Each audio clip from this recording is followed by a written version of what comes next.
too bad it's not a snack pack. Not today. NBA season preview time. Yeah.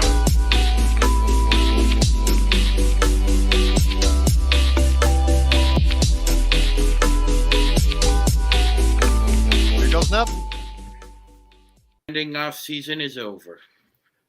And we're back with another episode of the Lakers Fast Break podcast. It's Gerald Glassford coming right back at you here from Lakers Fast Break, Pop Culture Cosmos, where we cover the latest news and trends in pop culture each and every week, twice a week, wherever you get your podcasts. And on our latest episode, not only do we talk the box office, some big Marvel changes in both television and movies, plus Josh and I have our horror picks for video games, movies, and television.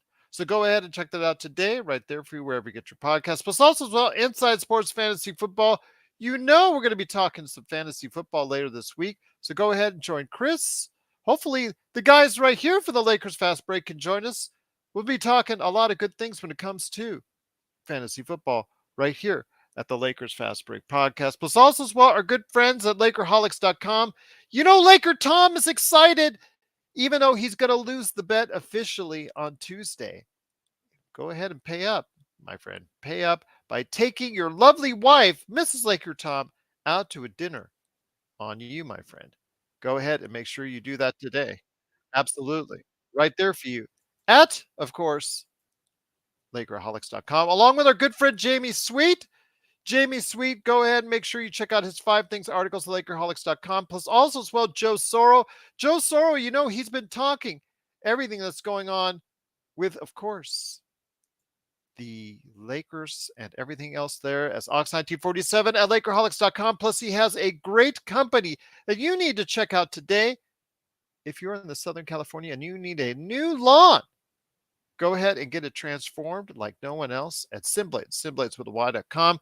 Our good friends, Empire Jeff TV, Lakers in 5. You know, they've got their own great coverage of the Lakers and the NBA. Plus our good friend, John McCallion, who's lost over 70 pounds, and he's still on the road to go ahead and lose 60 more. So go ahead and check out his inspirational videos and his great talk right there for you at the John McCallion channel. And speaking of subscribing, go ahead and subscribe today to get the latest notifications on when we go live on the air. Right there, click on that little beady-eyed Joe. He's looking at you. He wants you to click. He's tempting you to click right there. Push, push, push. Click to get all the notifications on when we go live on the air with the latest Lakers Fast Break podcast. Well, welcome to one of the big times shows that we do every single year. It is our season and Lakers preview 2023-24. It's our official big deal for the upcoming season. We're going to have so much fun for the next 2 hours talking about the Lakers, talking about extensions, talking about Eastern and Western Conference, plus also, of course, do we think the Lakers are going to win it all this year? We'll go ahead and talk about all that and share our thoughts. Plus also as well, the best Lakers chat room that's out there, of course, the Lakers Fast Break. Truly grateful that you are a part of everything that we do. We need a big crowd. We need a big crowd. So tell all your friends, all your Lakers fans, all your NBA aficionados out there, go ahead and bring them on down to the Lakers Fast Break podcast. And here today to start off everything that's going on, to update you on all the extensions before we get into the nitty-gritty of all the predictions that we have. And as Joe says, flaming hot right there. But I'm going to go ahead and turn it over to the madman from Toronto. He did get out of Toronto traffic to give us an update on all the extensions. And I'm sure Joe Soro wants to interject to see if each one is a good deal or not. So I'll leave you guys to it as well while I share this out to the 60 different Lakers Fast Break groups, or basically Lakers groups that are out there on Facebook. It is good, man. Indeed, you got to go ahead and check him out today whenever he's here at the Lakers Fast Break. It is the Magic Man, Sean Grice. And Magic Man, great to have you here. Thanks so much again for everybody in the chat joining us. We'll make sure we get you in as well. If you like as well what we do, always great to go ahead and support us with a super chat to make sure your voice gets heard immediately by us, or as soon as possible, of course, But it is the Magic Man Sean Grice. And Sean, I've got you and Mr. Joe Soro from SimBlades here. He's munching on some Flamin' Hots. He's getting amped up. He's getting ready. He's got the string cheese. He's really ready to rock and roll on this NBA season. We're excited. We're pumped up. I cannot believe I can go anymore. But while I go ahead and share our great video out to 60, over 60 different Facebook groups in the Laker consortium, I want to hear your update, my friend, on who is signing today, because today is the last day to sign extensions, rookie extensions, and certain other extensions as well, including a big one that got hit up just a little while ago. The biggest one of all that you could probably do. Go ahead, my friend. Yeah, absolutely, Gerald. We've talked about this previously. This is like the Cinderella extension season to see who gets to wear the glass slipper. A few big moves and then a few surprising moves. Obviously, the one that was the biggest was dropped at the at the most kind of inexplicable yet kind of seemingly to do timing. I mean, it was. I never really got the sense that Milwaukee was ever really going to let Giannis walk. They were always going to try and get something for him, and obviously that would mean an extension. Always thought he'd sign there. Didn't think he'd ever ask out. I mean, the comments he's made previously intimated and were very nuanced. But if you read between the lines, he was basically telling them to make a big move. So they accommodated what he asked for. He signs a 3-year, $186 million extension. On top of the already 2 years he has left on the deal, it's essentially 5 years. He'll be remaining a buck if he wants it. This is also a message sender as well that, amongst I wouldn't call them small market anymore because of Giannis. They're more of a mid market team now, but these small market, mid market teams are now going to double down, triple down on the superstar they invested in. And I honestly, Gerald, I know there's still going to be a lot of chatter and scuttlebutt about, if it doesn't work out in 2 or 3 years, he'll probably ask out, and that may in fact be what transpires. That being said, I think he also wants to carve his own path, Gerald, and I think he sees Kobe Bryant as a mentor, and Kobe spent his 20-year career with the Lakers. I think Giannis wants to have a similar Kobe Tim Duncan career where he starts and finishes I his don't know career with about the that. same team. His It's comments rare. earlier It's this rare. year, his comments earlier this year indicate that if Milwaukee's not building a winner after this Damian Lillard phase is over, I don't know, my friend. We could be hearing, Oh, you're right, Gerald. 5 years is a couple uh, of cycles. You're yeah, right. I think I, I'm gone. I think I'm gone, Milwaukee. So yeah, to we'll see. touche. To be fair, we'll see. But Gerald's got a point there. Yeah, there's has to be a secondary cycle where they surround him with superior talent. Absolutely. So who else, my friend? A lot of rookie extensions today.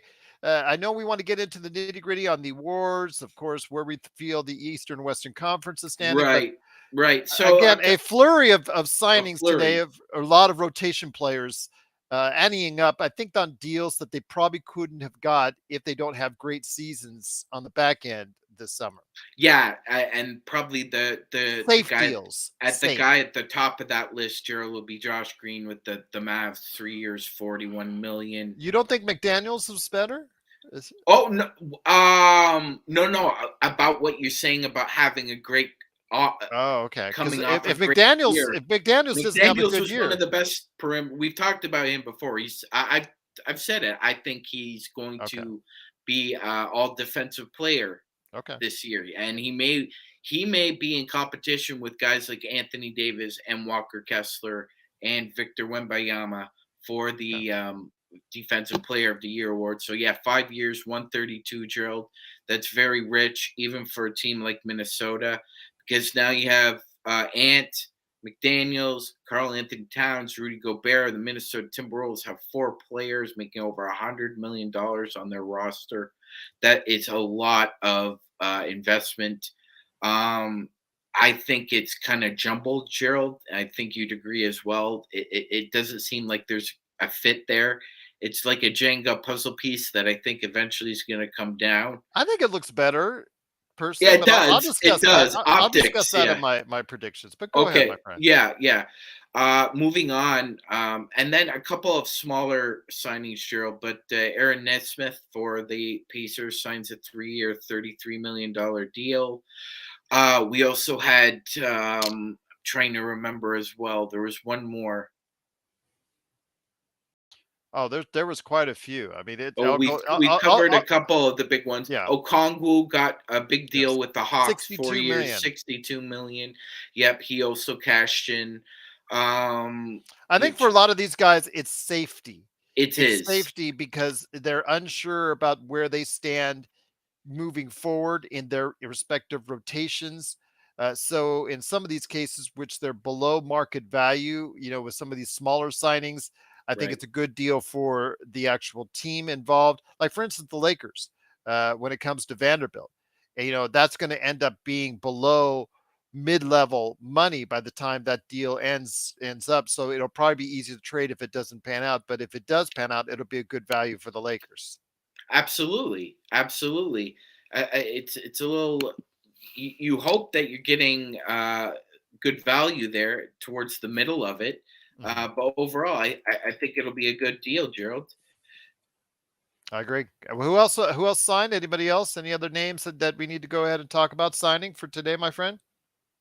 You know what, Gerald? It's just some small moves, nothing too big. I was really surprised that the Spurs gave Zach Collins so much money, Yes. 2 years, 34 million, given his injury history. But I mean, he's had an outstanding season from beyond the arc last year, but that was a little surprising.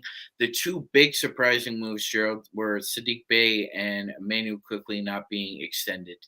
I don't Um, think that's a surprise on Sadiq Bey because he's no longer a starter in Atlanta.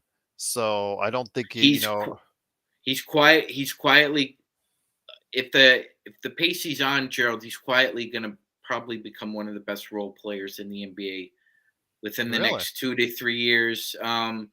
He's one of only 5 players to make 153s in his first 3 seasons, Gerald. okay. He joins Damian Lillard, Spida, Ant, and I believe it was Luca. So How one come of he keeps on losing his spot in the it, rotation it's though?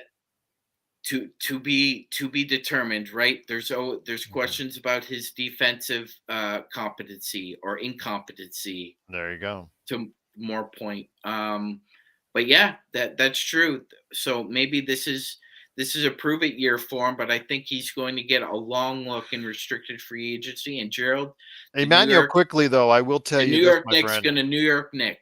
I Yeah, mean, this but was they think with DiVincenzo, that's going to take a lot of the minutes away from Quickly, who is a sixth man of the year candidate every single year. I was really high on him coming out of the draft. I said this on the show, the year he came out, and he hit big, a lot bigger than what a lot of draft aficionados anticipated. But I think he's thinking of himself in bigger terms than what the Knicks are thinking. I don't think they're even close because they think of each other in different terms. He thinks of himself as a starter and as a big time player, and they think of him as a guy that's probably best suited for coming off the bench. he's a gunner off the bench. Then that's all he is pretty much. Yes. Anybody His else, my initial friend? his ini- well, hold on, Gerald. His initials fit his game. Mhm. He's smarter than that. The perception is that he's just a gunner, Mhm. but he is a very adept and clever secondary playmaker when he wants to be and has to be. Okay. Um, eh, to be fair, Gerald, again, I agree with you. I think we'll get more into it in the season preview, but I think betting on the Villanova triplets to capture that genie in a bottle again. I don't see it happening. Um, but other than that, there wasn't any moves to be talked about, Gerald. I mean, Montrezl Harrell being released by the Sixers. That's a name, but it's not really of note. Montrez has has really regressed since his year with the Lakers, And he tore his ACL. and he also tore his ACL. So That's this surprising that they didn't keep him just to get the injury exception. yeah, I'm surprised at that as well. The Suns needed to cut down the roster. The Wizards needed to cut down the roster. The Rockets did as well. A number of these teams just waived a lot of end of the bench players, Gerald. Nobody that would pique any Lakers fans' interest or be of significance to us as a 15th man. Okay, fair enough. Although Baisley is still out there. I know there's someone you originally liked, but yeah, Yes. Yes. we'll see if that happens indeed. But there you have it.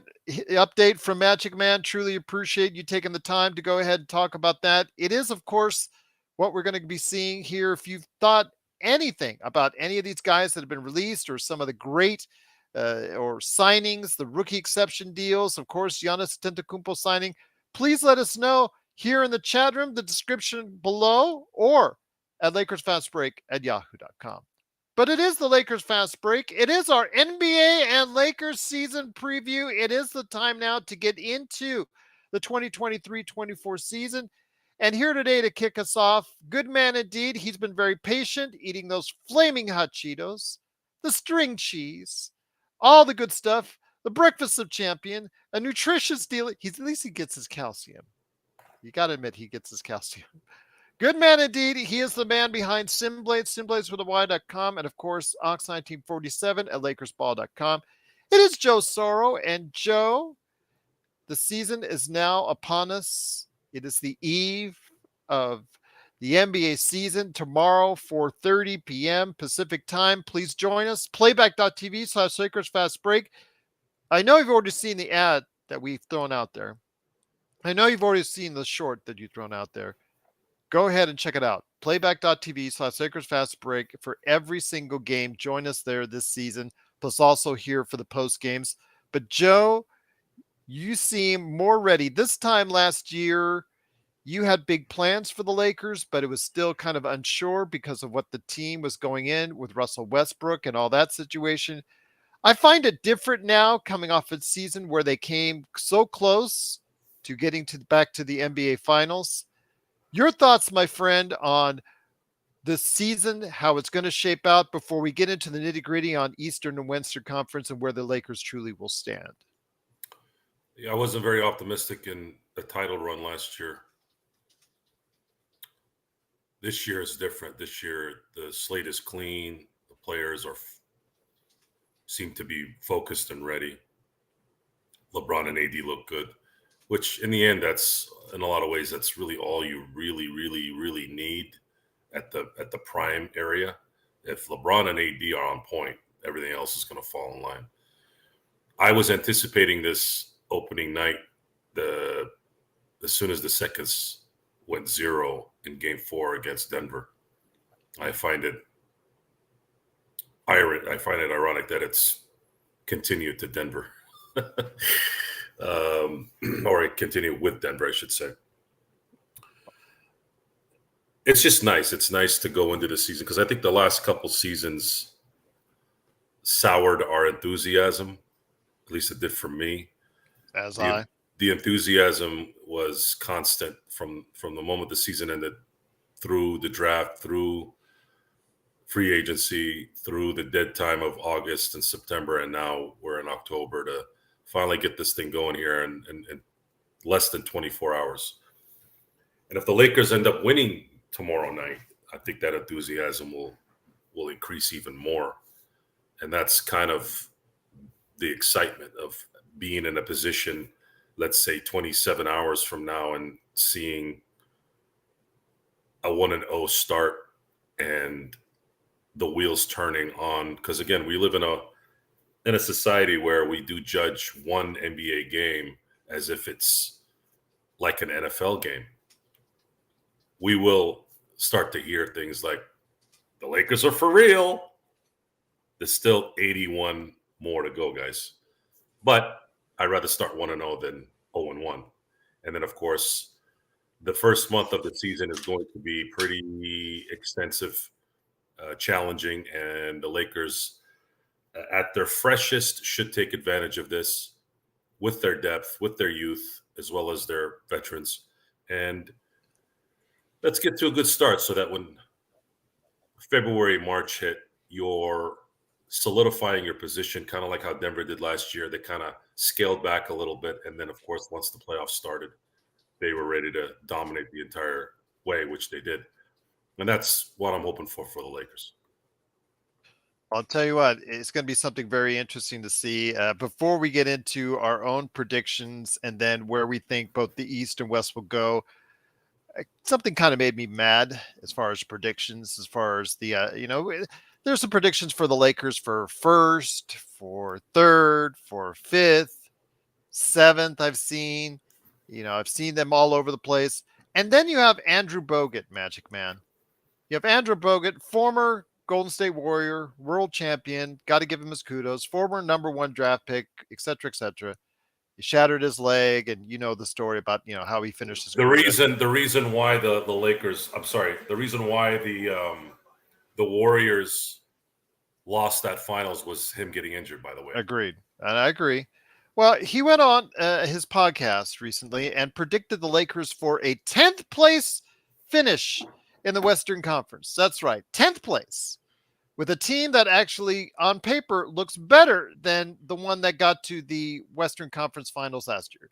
Your thoughts, my friend, when you hear Andrew Bogut is picking the Lakers for 10th place in the Western Conference? Why 10th. The hell did he explain why? I have to look on his Twitter because that's where I saw the. I didn't know Andrew Bogut existed in the media world. Why would this come out of nowhere? Because he has his own show. Did he just come out? Did he just come out just conveniently and take a dump on the Lakers just because he doesn't like the Lakers? He's talked smack about Kobe before. He was talking the Eastern and Western predictions. He had the lineup like 1 to 15, like we did. Andrew Bogut is one of those guys. Bogut and Scalabrini are like stealth trolls. They don't come off as trolls, but that's what it is. It's a disguise. They're really trolls. It sounds like trolling to me, Gerald. I listened to what he said. His. I'm gonna put the link in the description here in our chat here in a sec. Yeah. Go ahead. Again, his reasoning was very specious. Again, like I understand if you're gonna talk about the injuries, you're gonna talk about LeBron aging, and of course there are different permutations of negativity, especially when it comes to the Lakers. Mm-hmm. But I mean, if you're looking at it logically, they made sound moves in the off season, and they seem to be, at the very least, a respectable mid-tier Western Conference team. And again, like you said, shout out to the dude. He played hard. He's had two of the most gruesome injuries I've ever seen on the basketball court. I thought his elbow was going to come out of his socket in Milwaukee when that first happened. But again, just drivel, Gerald. That's what I feel about it. It's specious drivel because it doesn't make any sense. It's non sequitur. It does not follow.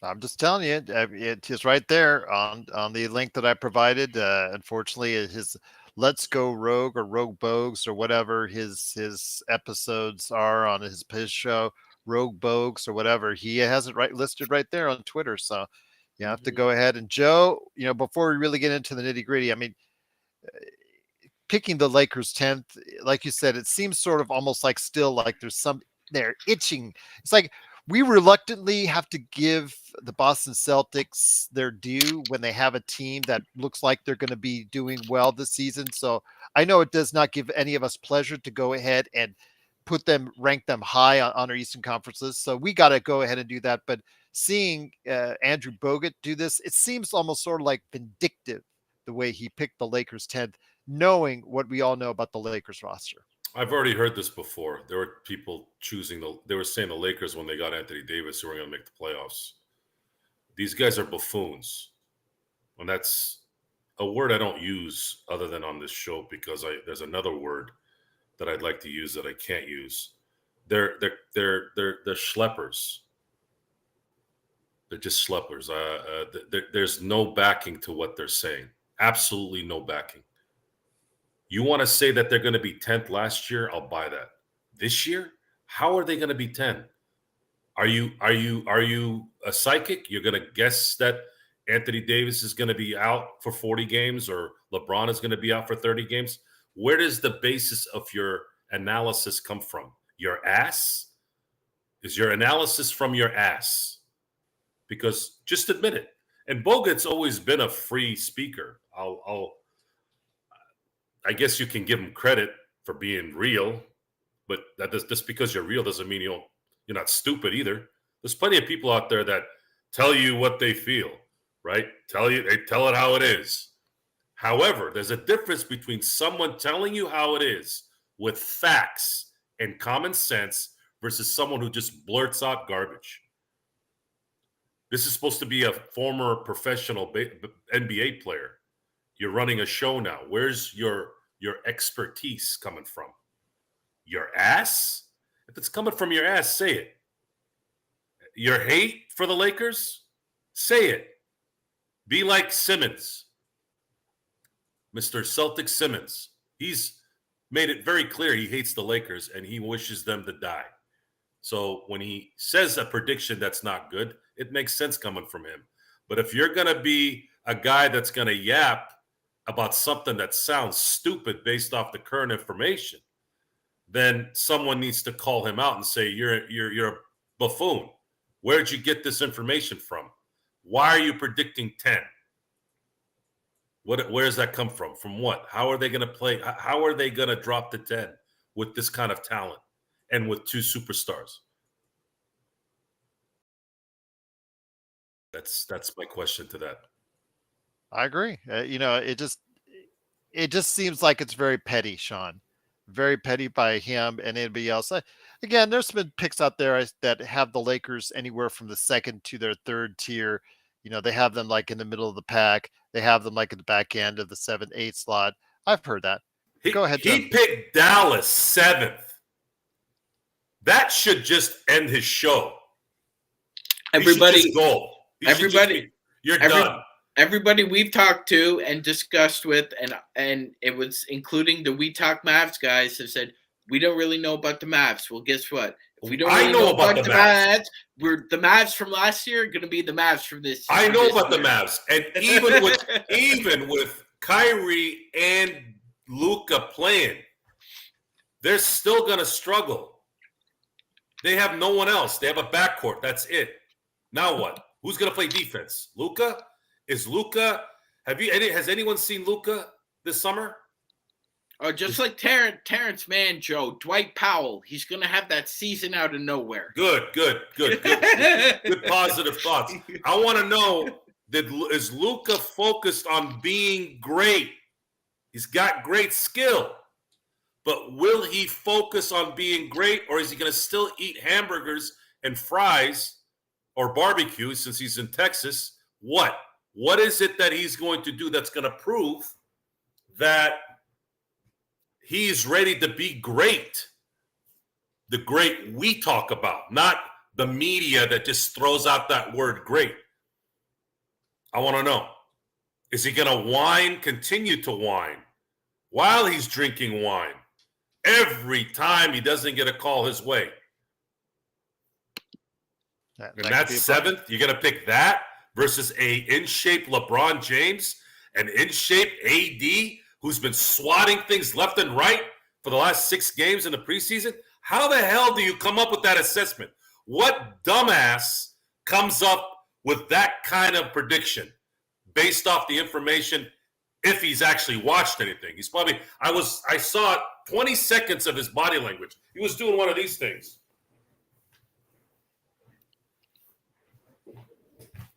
What's he doing? Taking a dump? Making these predictions?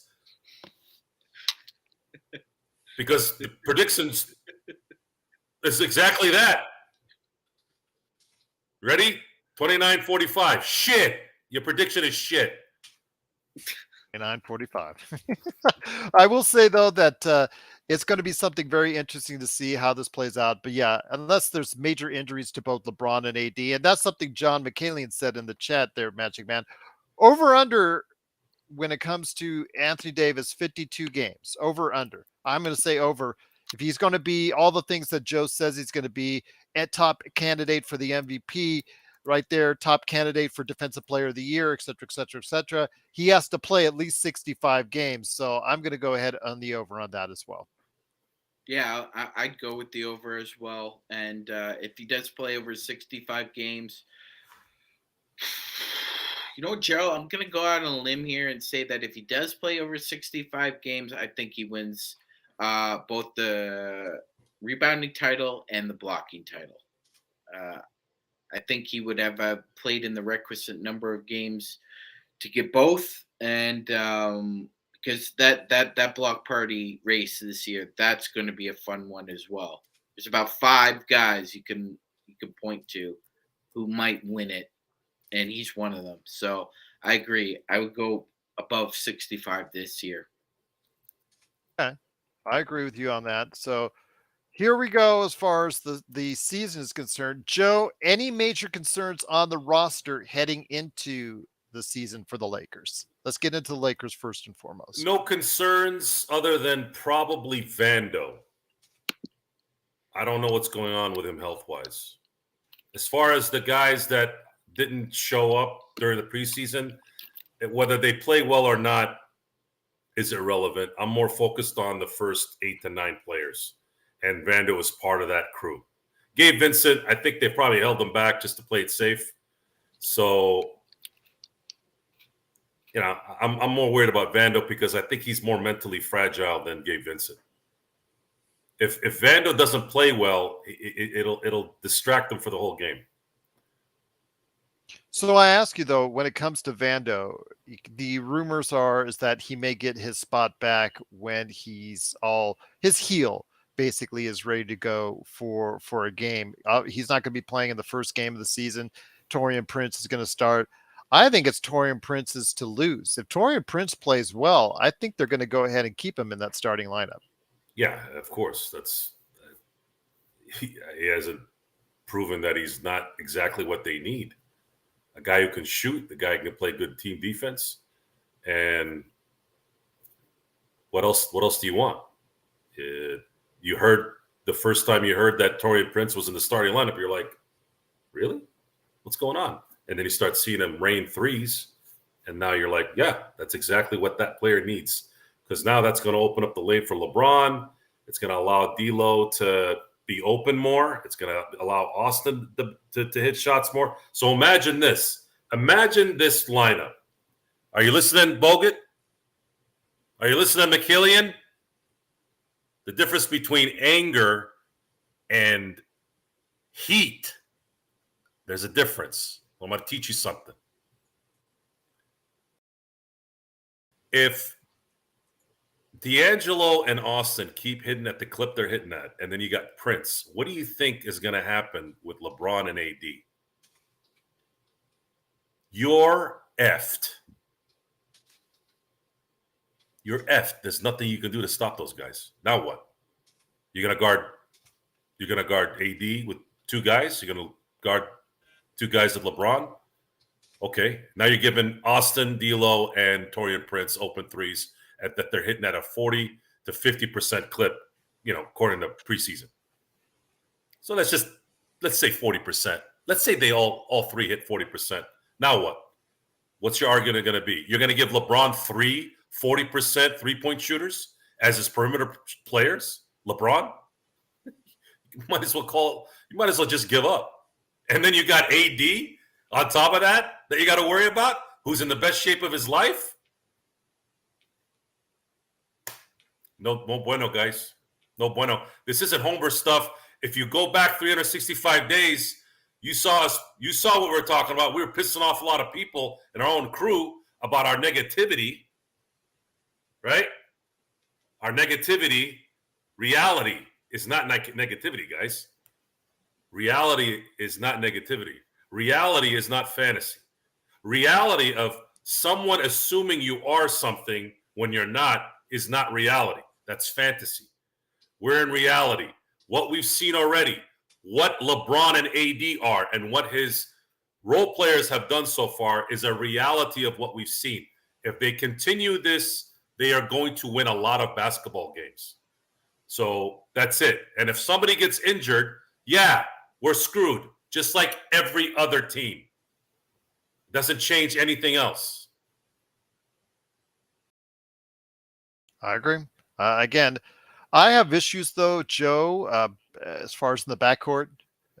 I'm not exactly 100% like firm, with the backcourt rotation behind D'Angelo Russell and Austin Reeves. And Sean, could you alleviate some of that, maybe some of that angst I have over it as far as what right now we have? Although, again, when it comes to later this season, I still think the Lakers, with the contracts that they have that are very desirable, once those contracts come up for trade value possibilities, I still think the Lakers can, and will make a move that will solidify their status going forward in the Western Conference. But right now, kind of still looks iffy behind D'Angelo and also, as well, of course, Austin Reeves. Absolutely. I think we're in agreement, Gerald. Once again, not unsurprisingly, I think all goes well. Probably don't need another big impact player. However, like you said, Gerald, uh, it's likely that somehow the situation is a situation, as they say, and the Lakers are going to have to at some point in time, reach out and try and acquire an impact player. And I think you're right, with the contracts and the situations both evolving and expanding. There's obviously going to be time for Rob to evaluate what he thinks needs to be tinkered with or adjusted, along with Darvin Ham. Um, Plus, again, it was nice to see for a second consecutive year, at least, Palinka is in concert with kind of the style of play Ham wants to go with. That being said, Gerald, we know that it always doesn't break right. You need pretty much every kind of luck there is. On top of that, you need at least one or two, possibly three players on your roster who play above their heads. Yeah. On top of that, you also obviously it takes a lot of mental fortitude to get through the grind. So I'm with you. I think the first 20 games are a good test, and obviously Joe has been ad nauseum through what seems like the most never-ending offseason we've ever had about the first 10 games being critical and of significance because of the competition that falls in there. So I think it's critical that the Lakers don't get off to that shaky start, Gerald. We don't need another too intense starter. Like, I think my hand will start shaking when we start doing like post game shows, Gerald. I was fun. Well, hold on. I got a good story for you guys. I actually turned back the clock to about a year ago. I'm looking for footage. I'm just letting everybody know. I'm looking for some footage for some special stuff that we're doing, and I'm looking back at some of the footage from last year, and just to see it back from that time on there, just to see us, it looked like it was.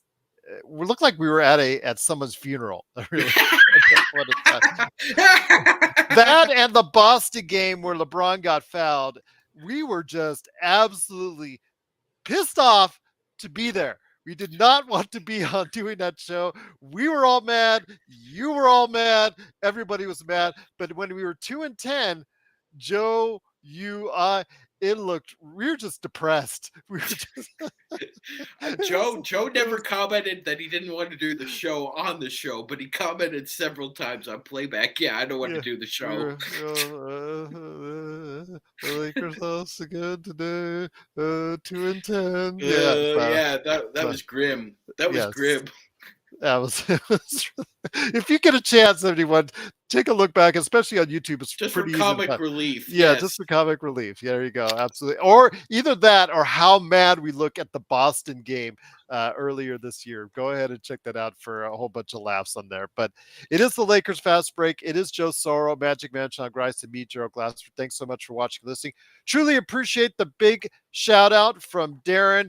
Absolutely one of our best fans out there, best supporters, guy who's also a supporter of ours on, of course, Spotify, who's a Spotify also a follower there. So truly paid forward.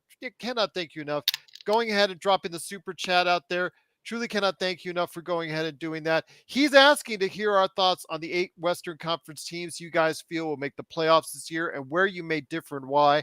Thanks. So, Joe, since you didn't write out a big list, since you said it was too much trouble for you, at least you can go ahead and give for what Darren is asking for in the Western Conference, the 8 teams you think will make the playoffs and why, my friend. We'll start off with you. You could do 8. I know you can do 8. You did 8 last year. You were really good last year. I could do 8, and that would have been more relevant than the entire conference. I don't care who's going to be 14th place in the conferences, but in terms of the 8 that are going to make the playoffs after the play-in, I'm looking at the Lakers, Thunder, Grizzlies, Nuggets, Phoenix, Warriors, and Timberwolves. Am I sitting at 7 or 8 on that one? I think you're sitting at 7, if I'm not That's mistaken. 7, yeah. Okay, and then I'll put in Sacramento there just for posterity. So why? How did you come to that arrangement? Because it sounded like you put a lot of extra thought and time into it. Why did I pick those teams? Yes, in the spots where they're at. I don't know if I put them in the spot. I just named 8 that would make the playoffs. I didn't put them in spots. Although the Kings I could see hitting it at the 8 spot. Well, ideally, when you make a list like that, right? It's like 1 to 8. So who would you slot 1 to 8 in that scenario? I don't know who's going to be 1 to 8. That's something I just can't. My brain can't compute. I guess if I want to play it safe, you go Denver 1, Phoenix 2, Lakers 3. Because you left out the Grizzlies, right? Well. Okay, fair enough. I'm not hearing good things out of Memphis, especially with the Steven Adams injury. Yeah, the Steven Adams thing is not good, and I'm not. I don't know. Clark. I mean, Marcus Smart might be able to stabilize that thing. I got to see it though, but I'm worried about Memphis. Okay, I'm worried about something imploding over there. Okay. I don't think what's going on with John Morant is being. Actually, I think it's worse than what we think it is. I think he's having a mental breakdown. Okay. Of the 11 teams that have like playoff rosters, Joe doesn't think the Pelicans, the Mavs, and the Grizzlies are going to be able to qualify. So those were his top 8 teams. So hey, guys, that's just the way it's going to be. Of those 11 teams, there's going to be 3 left out. That's just the way it is. Okay. All right. So if that's the case, Joe, who do you have getting farther in the playoffs as far as the playoff matchups are concerned? Who do you see coming out of the playoff mix if that's the case?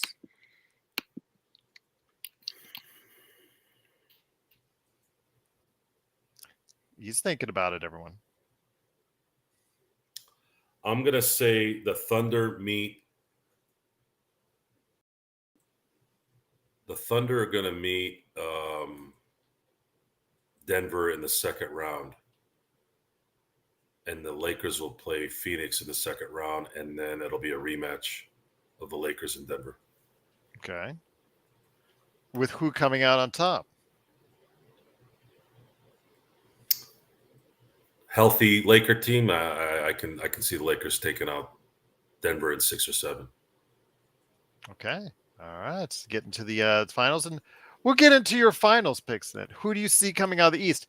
Is it somebody else outside of the Milwaukee? I think it's Milwaukee. Boston? I think Milwaukee out of the East. I want Boston if the Lakers go, just because I think it would be fitting to get 18 against each other. But I just think Milwaukee is going to be strong. They'd have to collapse health wise for them not to. Okay. But Giannis is given every indication, especially today, that he can see that this thing's about to go the way he wants it to go. Okay. And it's going to be difficult to have so much attention on him now. You can't leave Damian Lillard alone, guys. This is a really good team. A really good team.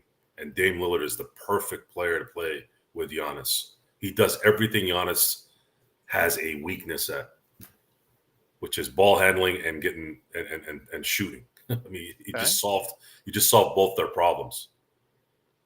And free throw shooting. He could get to the line and he makes his free throws. I mean, and most people are not going to be able to do 90% like Lillard, but yeah, I mean, that's another good point. He doesn't miss free throws. That's deadly in the playoffs.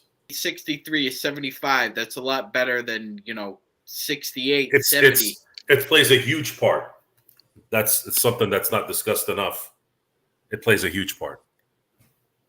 Okay.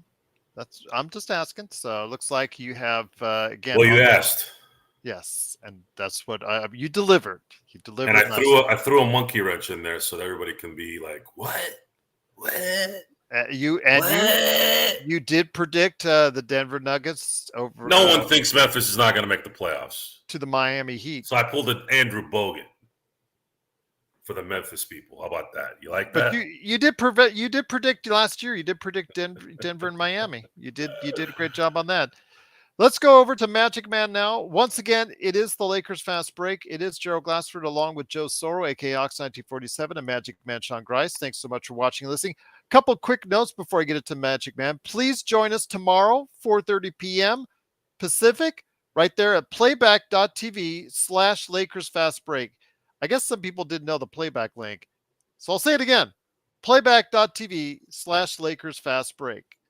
You go ahead, you join us, you watch the game along with us, you hear all of the commentary. I don't ask these guys to go ahead and tune back on the curse words or anything. They're free flowing can be. Go ahead and check out all their great commentary. It's hilarious, it's fun, it's involved, it's really a great time. So go ahead and check it out today. Playback.tv/Lakers Fast Break and sign up so you can join us for the first game tomorrow, 4:30 p.m. against the Denver Nuggets. I also want to say at that time is our first draft of the season for Lakers Fast Break Fantasy Basketball. So it is our Lakers Fast Break Fantasy Basketball League. The draft starts at 4:30. I didn't plan it. Yahoo did. 4:30 tomorrow on Tuesday. So we will go ahead live on playback.tv. Since Magic Man and I are in the league, we will go ahead and tell you our results of the draft. Go ahead. There's still 2 spots left as I'm talking right now. So if you want to join us, the link I put it in a memo. It's right here on the page for the actual joining of the Lakers Fast Break Fantasy Basketball League. We just need 2 people left. Two people to go ahead and join us this season for a great season of fantasy basketball. So go ahead and join us, the Lakers Basketball League. Again, I put a post on our YouTube channel page right there for you. So you can go ahead and check it out. But Magic Man, want to go ahead into your picks for the Eastern Western Conference, your MVP and your finals predictions. Joe, who do you have as your MVP this season before we go ahead and over to Magic? Great question.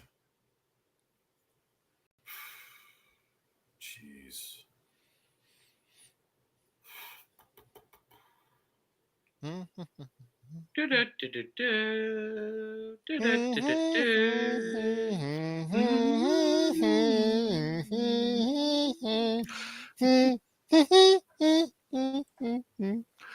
ahead, my friend. I know you're just doing it for dramatic. Who are they going to give the MVP to is the question.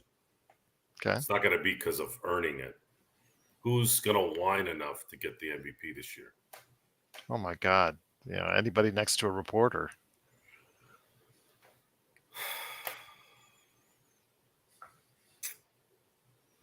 Well, maybe not James Harden. I really don't know. I don't think Daryl Morey will be pushing him this year. I really don't know. Okay. I wanted to give you the first dibs on that. And I will say, though, that Magic Man has had his choices out in full. I will read them off as I sit here. Going to go ahead with the Western Conference. You have the Phoenix Suns, the Denver Nuggets, Golden State, the Lakers in fourth, Sacramento Kings in fifth, the Memphis Grizzlies in sixth, the Minnesota Timberwolves in seventh, New Orleans Pelicans in eighth, the Thunder in ninth, the Clippers are going to clip, and they're going to be in 10th. The Dallas Mavericks in 11th, Utah, Houston, San Antonio, and the Portland Trailblazers. So, my friend, looking at your picks in the Western Conference, how did it come to be that you go ahead and measure that out? Obviously, the Lakers in fourth in your mind, but how did you plan out and map out the Western Conference? Well, my reverse bogut is this. Okay. Because he had us 10th and the Clippers were third. So my reverse bogut predictions are this. Okay. Yeah, it's just like some teams are built for the regular season drill, and it seems like Sacramento and Golden State are. I just bumped Sacramento down a little bit because I think they're going to have an injury problem or three this year rather than none from last year. I think they're going to lose a few games just based off of injuries and wear and tear.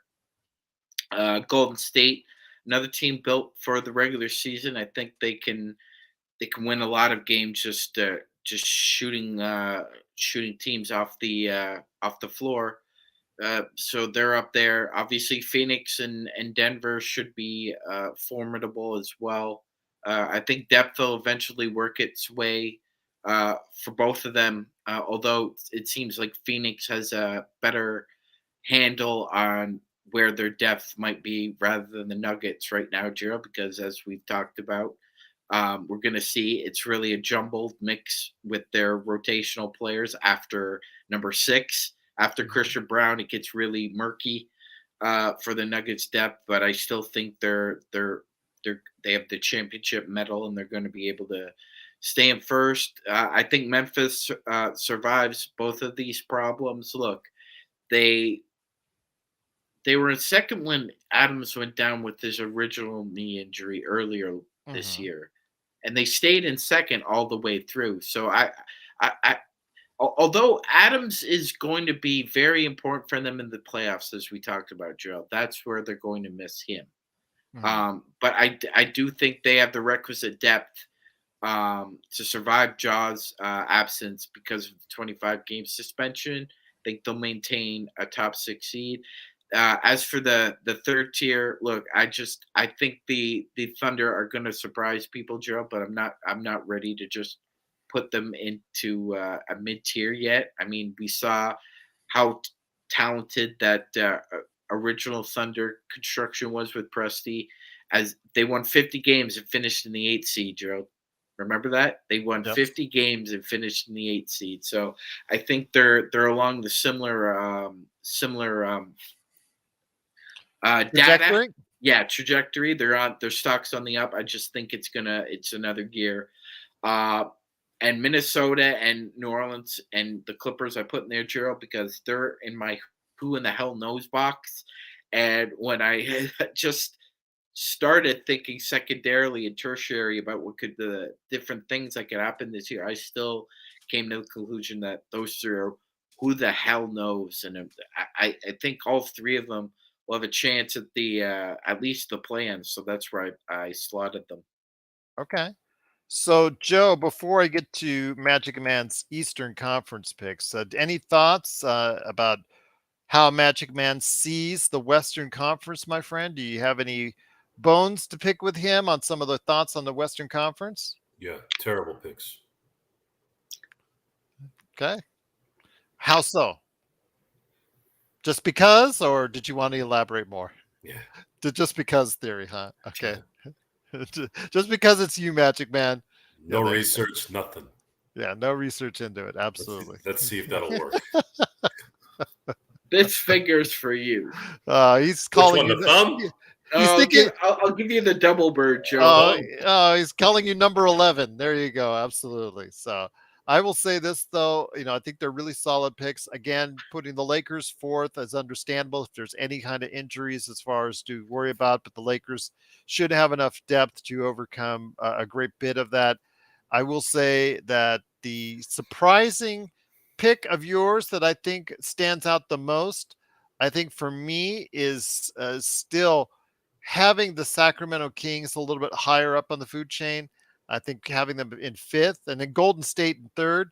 I think you putting the Golden State Warriors above the Los Angeles Lakers after how the Los Angeles Lakers destroyed them in the playoffs. I don't think they got much better, but then again, I could disagree with you on that slightly. On that, I think they got older, slower, and I tell you what, unless they play Kaminga Moody and they really pop like they have in the preseason, that could be a difference maker. But we'll see what happens there. And I will say, older, slower, and smaller usually is not a good combination in the league. But we'll see what happens, my friend. We'll see what happens. You still have faith that you're not unlike a lot of other prognosticators out there who still have very much faith in the old Golden State crew to do it one more time. One more time, indeed. But I will say for you, your Eastern Conference picks are very interesting. So I want to go ahead and run that over real quickly. Eastern Conference, you have Boston Celtics at number 1, Milwaukee Bucks at number 2, the Cavs at number 3, the Heat at number 4, the Knicks at number 5, the Sixers, the troubled Sixers at number 6, Atlanta at number 7, Brooklyn at number 8, Indiana at 9, the Chicago Bulls, Chicago at number 10, Toronto, where you're from, where you're based right now, at number 11, and the Orlando Magic at number 12. That only 12, but not 15. So who do you have rounding out the rest of the Eastern Conference, my friend? Oh, I didn't put those in there. Oh, okay. Nope, it stopped at 12, my friend. So I know that's not really playoff teams, but that's weird. Yeah, okay. Then I guess the bottom 3 there would be the Wizards, the Hornets, and who else am I putting there? Okay. You got Detroit. Detroit. Yeah. So yes, 3 teams you probably may never mention again this season. So I can't say I blame you for forgetting them. Half the league has already forgotten them as well. Your MVP is Nikola Jokic, and the finals is the Lakers and the Celtics, but you did not give a winner. So you've got the Lakers and Celtics in the NBA Finals, my friend. Even with the 4th place Western Conference finish, you had them then. Which again, they were 7th last year and they went to the Western Conference Finals. So there you go. Your thoughts on who will take it all, my friend, in the NBA Finals? Well, there's some reasoning behind why I did what I did there, Gerald. And although we can quibble, we could disagree about regular season records. You and I both know we only care what happens in the playoffs. I still think Golden State and Sacramento are regular season teams that will flame out in the playoffs. Happen to think we'll obviously have to face at least one of them, possibly both, if things shake out. But I happen to think that upon winning their 18th championship, Gerald, the Lakers will do it as a 4th seed. We've done it as a 1 seed. We've done it as a 2 seed. We've done it as a 3 seed. We've never done it as a 4 seed. Okay. It's about time. Always a first time. Always a first time. Now, I think, we'll see how things shake out, Gerald. I mean, if I looked at it now and you said this game is being played, simulated, right? Mm-hmm. If you look at the 2 rosters, you'd say 7-game series. That's what it looks like. Looks like it goes the distance. So I think the Lakers win number 18 in a game 7, Gerald. Okay. Could it be more apropos than a 7th game, Joe, between the Lakers and Celtics? That's the way Magic Man has it mapped out. You said you prefer Milwaukee over Boston, Joe.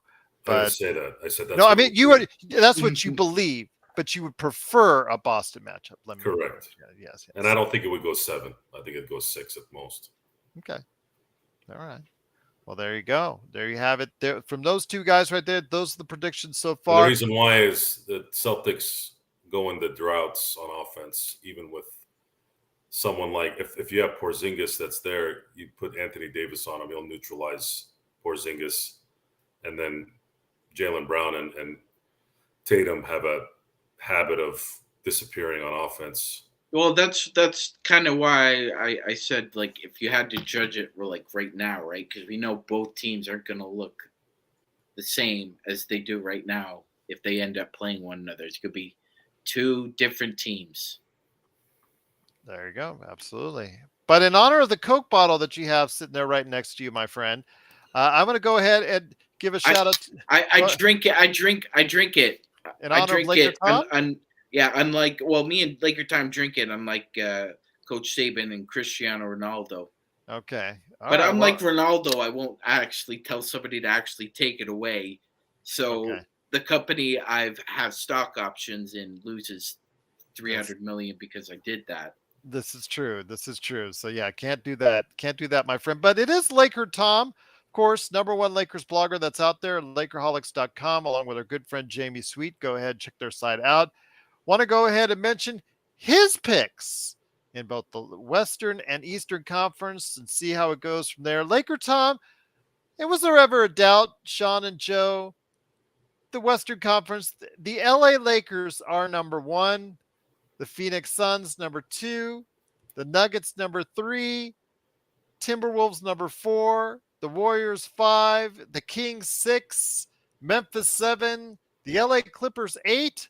Oklahoma City Thunder is 9. Dallas is 10th. New Orleans is 11th. He has Memphis at 12th, way down below. Houston at 13, Utah at 14, and Portland at 15. In the Eastern Conference, he has the Celtics, then the Bucks, then the Knicks, the Cavs, the Sixers, the Heat, the Hawks, the Pacers, Magic, Nets, Bulls at 11, out of the playoffs for him, Raptors, Pistons, Hornets, and then the Wizards. He's got AD as the MVP and the Lakers over the Boston Celtics, like you, my friend. So there you go. Was there ever a doubt in Laker Tom's mind who is going to win and who is going to lead the Western Conference? Of course not. So, yes, that usually doesn't stray anywhere near from his, doesn't stray away from his pick seemingly every year. But, there you go from Laker Tom. Yeah. I also wanted to mention, of course, also Memphis at 12, 1 toke over the line, Tom. Okay. I will mention that Jamie Sweet, also from Lakerholics.com, go ahead and check out his 5 Things articles today at Lakerholics.com. He also had the chance to go ahead and mention his choices in the Western Conference. He has got the surprise of all surprise guys on this. He has the Minnesota Timberwolves leading the Western Conference. That is a Jamie pick from Admiral Akbar, if I ever saw it. He has the Grizzlies at #2. He has the Suns at #3. He has the Nuggets at 4th. He has the Lakers at 5. So that's the Lakers in 5th right there for you. Golden State 6, Sacramento 7th, Dallas 8, the Clippers 9, the Thunder's 10, the Spurs with Victor Wembanyama 11, New Orleans with Zion 12, the Rockets at 13th, the Jazz at 14th, and the Trailblazers at 15th. And in the Eastern Conference, he has the Bucks, Celtics, Cavs, Sixers, Knicks, Heat, Bulls, Pacers, Magic, the Raptors, the Nets, Hornets, Pistons, Magic, and Wizards. And he did not pick he did the next email he sent me. The MVP is Giannis with that fat new contract, and the NBA Finals is the Lakers and Bucks. He did not give me a winner on that one, but the surprise upon all surprises, guys, is that he has the Minnesota Timberwolves leading the Western Conference. So your thoughts on Jamie's thoughts on the Minnesota Timberwolves' big year this season, my friend. Go ahead, Magic Man. Any thoughts on Jamie's thoughts right there? Go ahead.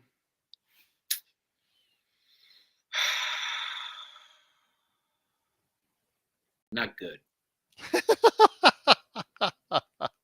Joe, any thoughts on that? Because you are not the highest person on Anthony Edwards and the Minnesota Timberwolves. Anthony Edwards is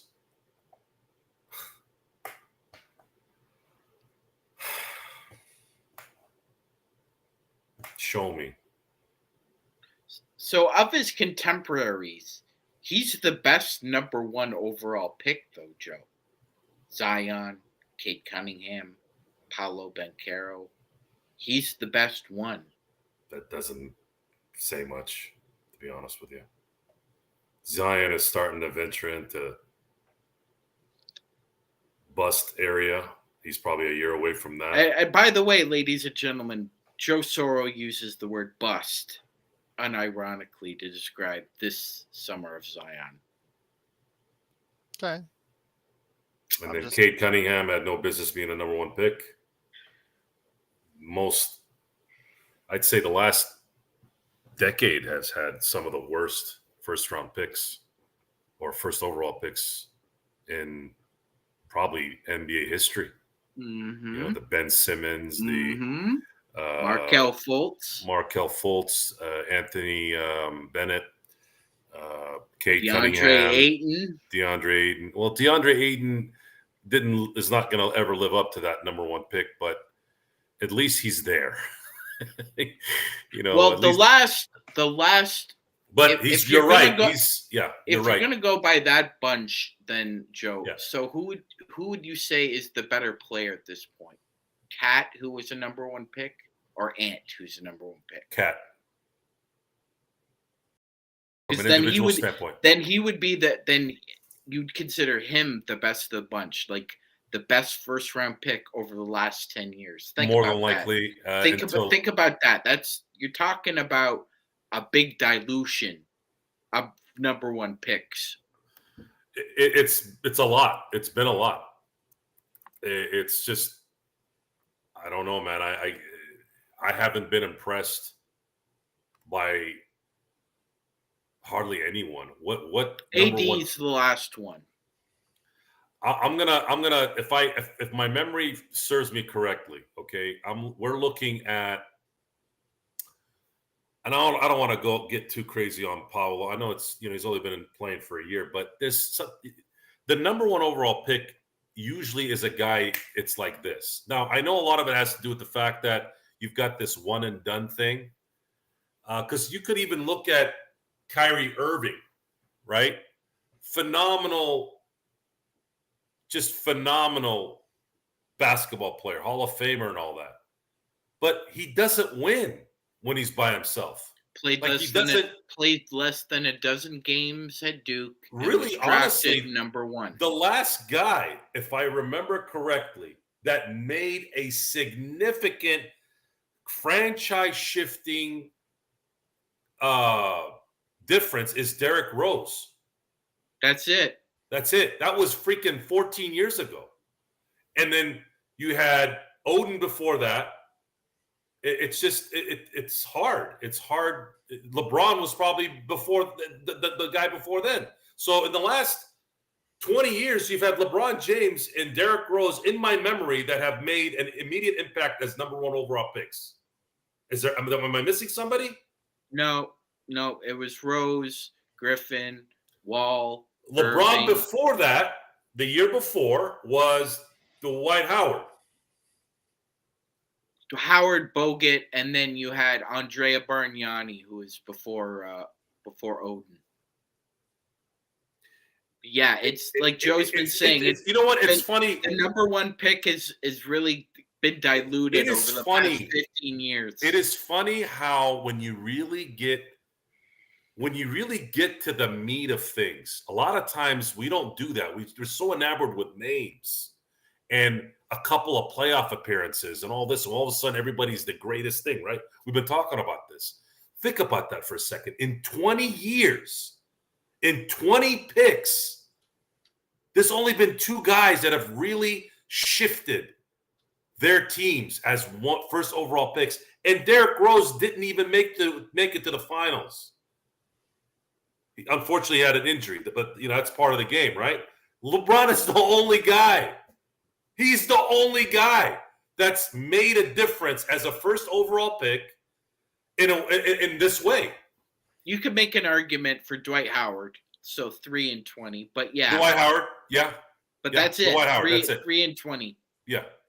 It's not a Look, what Joe's saying is being a first overall, not first round pick, first overall, first round is not the game changer that it was once. No, because if you look at the There's 90s, no guarantees. If you look at, and again, this is why people will argue against it, right? They'll say, "Oh, Joe, you don't want these guys to get paid." No, you idiots. There's fundamentals that they learn in college, and back when there was actually great coaches like Dean Smith and Krzyzewski and all these guys that a lot of these stars came from these programs, right? So think about it for a second. In 1990, okay. I should say 89. I think David Robinson was the first pick in 89. 90 was Derek Coleman. Oh, 91 I got this, Joe. I got this. I could do the big man roll call. 83 Sampson, 84 Elijah, 85 Ewing, 86 Doherty, 87 Robinson. All of them made a difference. 88 Danny Manning. No, not him. 89 Purvis Ellison, nervous Purvis Ellison. No. Derek Coleman, Larry Derek Johnson. Coleman for a small space.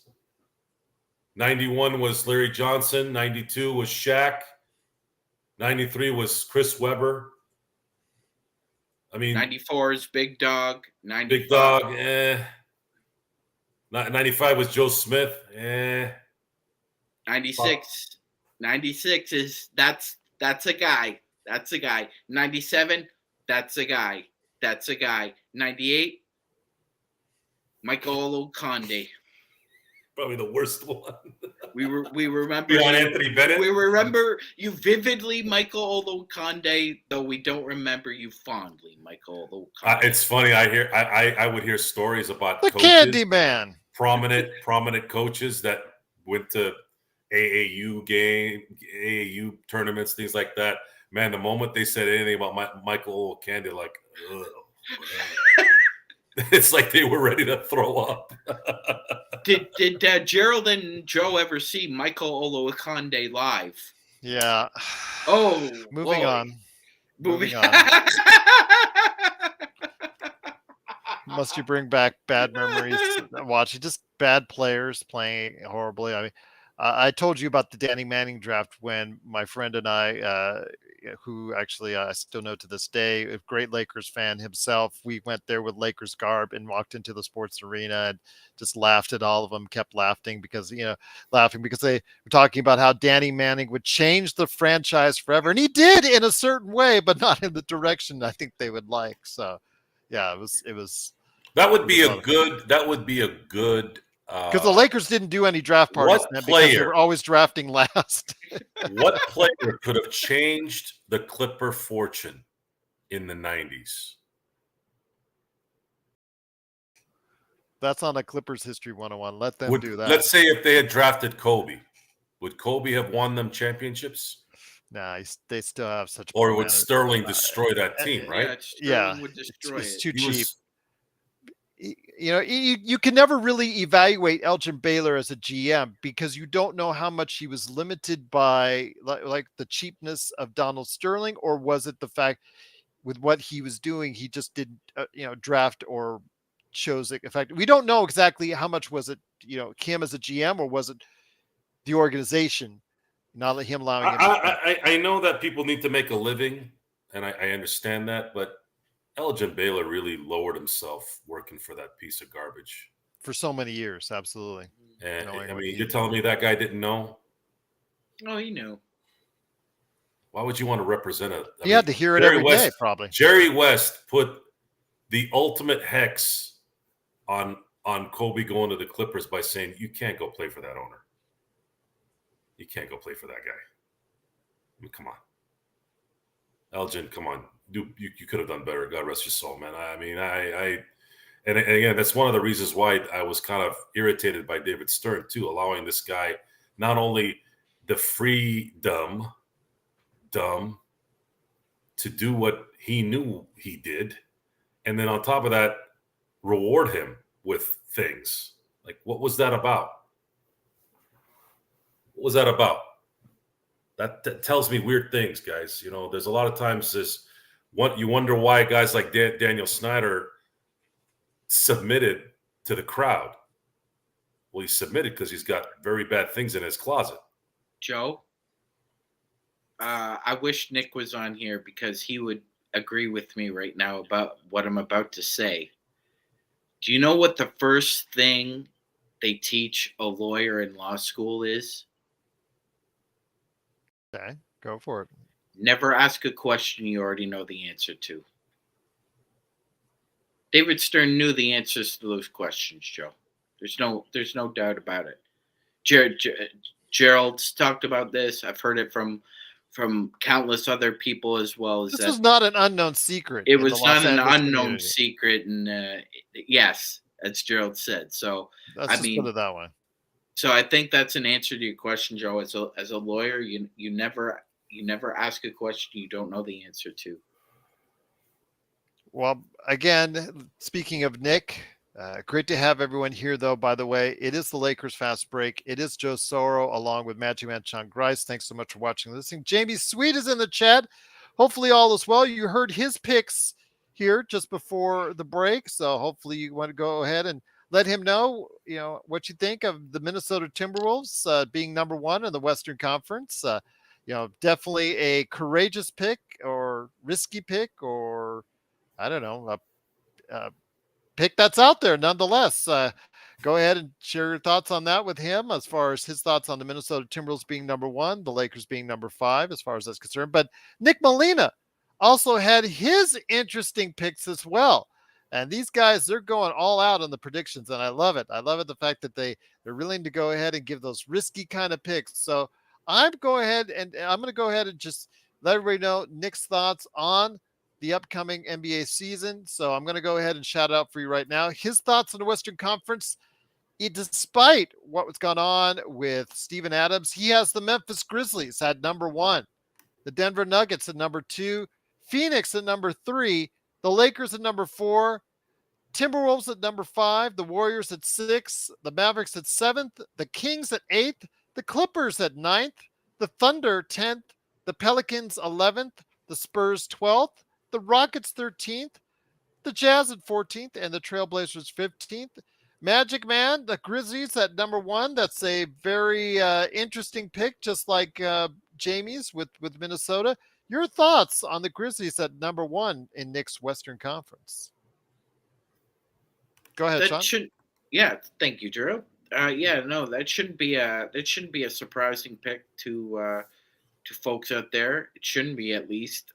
They're very capable of it, even with the obstacles and substantial challenges they face in the first half of this year.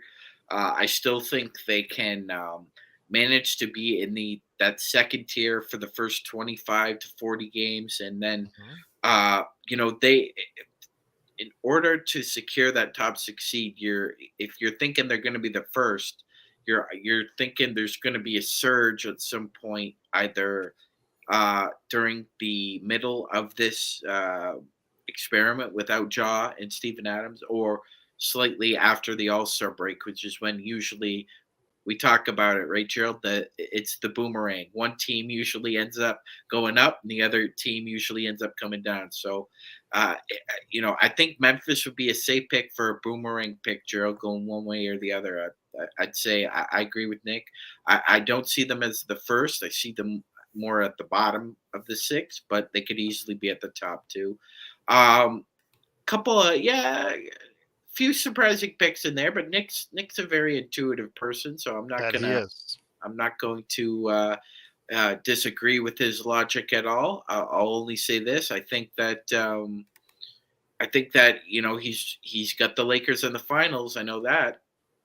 Absolutely. So we'll go ahead and finish off here. Thanks for spoiling a little bit his their picks there.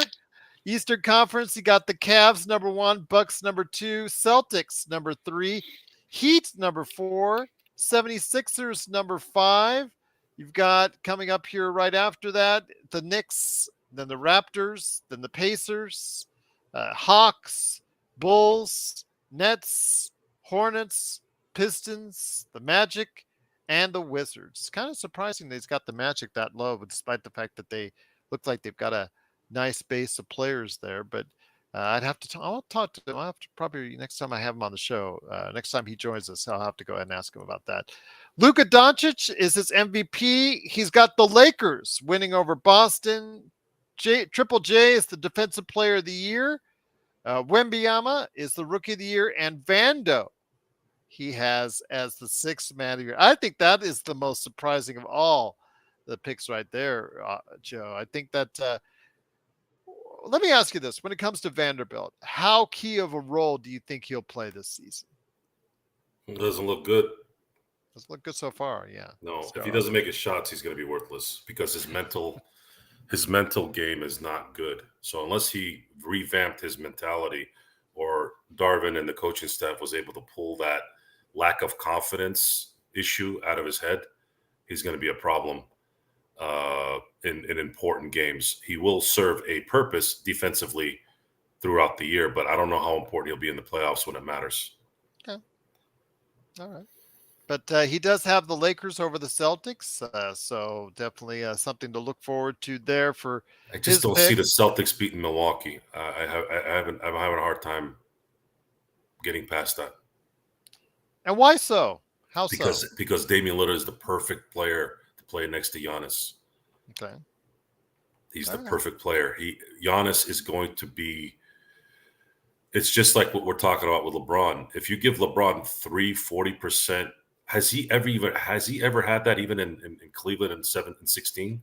That'd be something to look at. If you're going to give LeBron 40% 3-point shooters in the starting lineup and a healthy AD, how the hell are they not going to win? And then how the hell is Giannis not going to do what he does when you cannot shadow him with a second player? Dame Lillard does not miss shots when people are in his face. It's going to work both ways, too. They're screwed. You're screwed playing against that team. And we've seen Boston wilt on offense 3 years in a row in the playoffs. And Milwaukee can play defense. Now, Dame isn't known for his defense, but neither was Ray Allen when we went to Boston. Maybe Dame Lillard will play a little bit of defense in Milwaukee to win a ring. I just think Milwaukee's the best team in the NBA. Mm-hmm. I'm sorry. I mean, definitely. You said, do you have them winning the finals? Did you say Milwaukee? Yeah. No, I have the Lakers winning over Milwaukee. That's over right. Milwaukee. Okay. Yeah. Okay. Because you said they were the best team in the NBA. That kind of like, did he change his mind? I meant the East. Sorry, I didn't mean the NBA. Okay. Fair enough. No, that's something that I probably agree with on that, because before we head on out, we still got over a half hour left to go here on our NBA and Lakers season preview. We'll go ahead and more into the depths of the Lakers and what's going to go on this season. But before we head on out, I will drop my picks.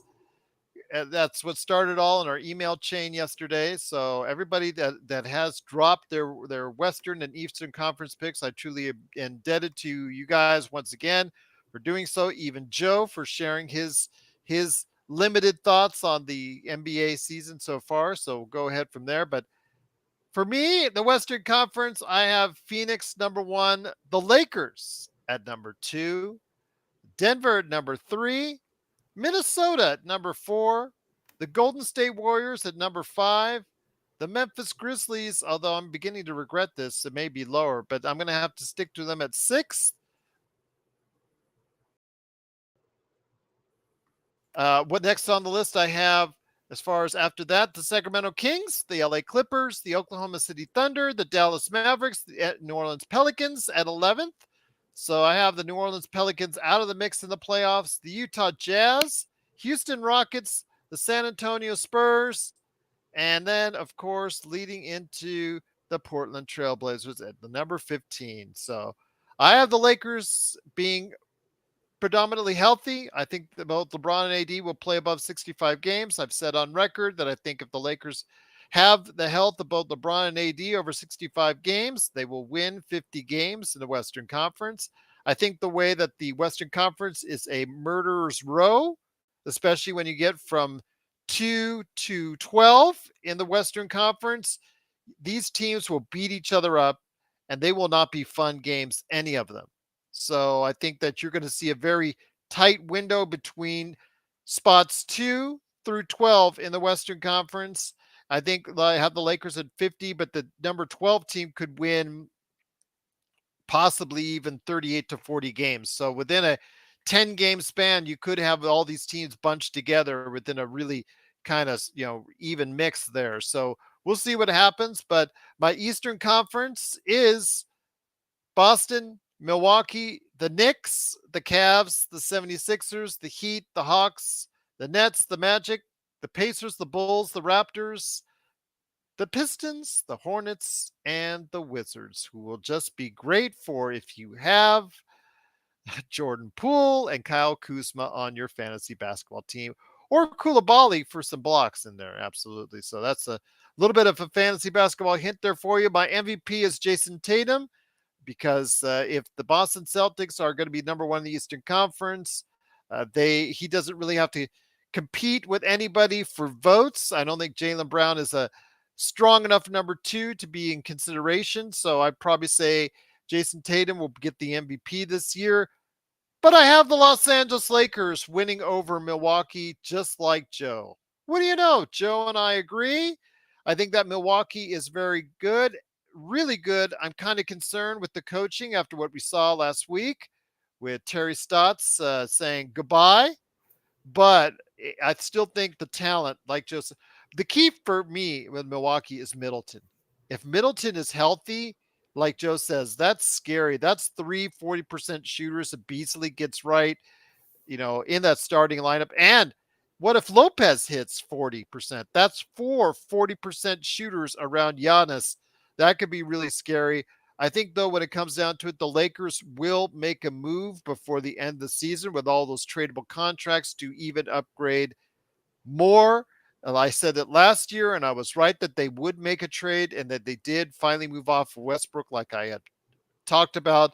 And this year, I will think that they're going to go ahead and do the same thing, find a way to go ahead and get even a better roster, do those little things, do those little tweaks to make it, to such that I think the Lakers, with the kind of roster that they have, they need to just get a little bit stronger. And I think they will. And I think they'll be ahead of the Phoenix Suns because underneath, in the with the limited amount of moves that Phoenix can make, they're going to be a good regular season team despite all the injuries they may suffer between their big 3. I think they'll be a good regular season team, but in the playoffs, teams will pummel them on the inside and will just make them pay on the defensive end. And I think that the Phoenix Suns will probably be a second round out because of that. And then I also think that the Lakers will meet up against the Denver Nuggets with, like Joe, a reversal of fortune for the Los Angeles Lakers as they will step over the Nuggets this time around and move up to a championship victory over the Milwaukee Bucks. So you and I agree, my friend. Don't say we ever agree. We agree. We agree. So there you go. Any thoughts, Joe? Any thoughts, Magic Man, on my picks? You hate them? Terrible? Any surprises? I think that Minnesota is going to have a strong season.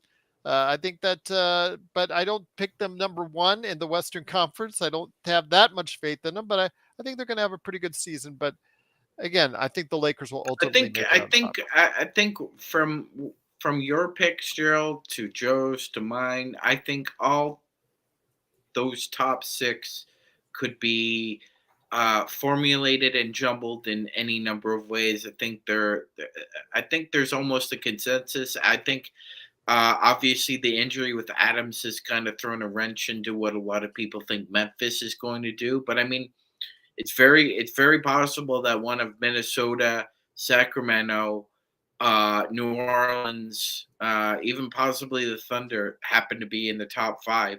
It's not inconceivable given the talent. Again, 11 teams with playoff rosters in the West, and there's going to be 3 on the outside looking in. I think everybody is pretty much like a consensus outside of, say, New Orleans, which who the hell knows, right? And Mhm. Minnesota, who the hell knows? And the Clippers, who the hell knows? Outside of that, there's pretty much like five teams that you feel pretty strongly about, and even a sixth. So, I mean, it's going to be a dogfight. It's going to be a cannibalism. It's going to be rough all year long because it's going to be jockeying from the All Star break on. This is like the Gerald. I'm getting vibes of like 2007, where the Lakers and Charlotte were battling out for first seed, like at the end of the week, and the final two games, and then the final game itself. I could see a dogfight for like top 3, 4 seeds in the last week of the regular season in the West. I will say though that Johnny has some actual comments. Johnny Sanchez, great to have you here, Johnny. Welcome to the Lakers Fast Break. Great to have you here. Always likes to see new faces with some great comments in there. Sapien 22 has been saying a lot as well, so new face as well. And thank you for joining us here at the Lakers Fast Break. If you haven't already subscribed, please do so. To all of our Lakers followers that are out there at the Lakers Fast Break, go ahead, make sure you check out Joe's new, brand spanking new merchandising site. The link is in the description below. I'll make sure I provide it for you there. Make sure you go ahead and check it out. It is a great, a lot of great stuff there for you. But when it comes to what we're seeing with what Johnny was saying in the chat, Joe, he was talking about the Warriors and he was talking about the Clippers. Keep an eye on those two teams. Your thoughts on this, my friend? When it comes to Warriors, I said they're older, they're slower, and they're smaller. And unless Kaminga and Moody really pop for them, I'm not sure I see anything really good from them unless although they do have a lot of assets they could throw in a trade to get right quickly. But with the Clippers, you're basing it off. Okay, people talk about LeBron and AD, the over and under. I know John McCainley was talking about over and under earlier as far as 50 some odd games. I think that when it comes to Kawhi and Paul George, you've got to go ahead and make sure that you know that they are the same rules apply for them, and that if that's the case, also as well, you got to make sure you understand that the team I thought that was around them that was so good, I thought going into last season on paper was really got old really quick. It got really old really quick, and now looks a lot less formidable than it did this time last season. Clippers are not going to be able to keep Kawhi healthy. Paul George might play, maybe might be able to go, get by a little bit, but even he's been injury prone, and Paul George is getting up in years too. I think people forget that. Yeah. And then after that, I don't know, Terrence Mann. I mean, Powell. I don't know. That don't really do much for me. The Warriors have Steph Curry, so there's always a chance that you're gonna have a chance with Steph Curry still being Steph Curry. Klay Thompson has his moments. Obviously, Draymond Green is going to be missing a lot of time.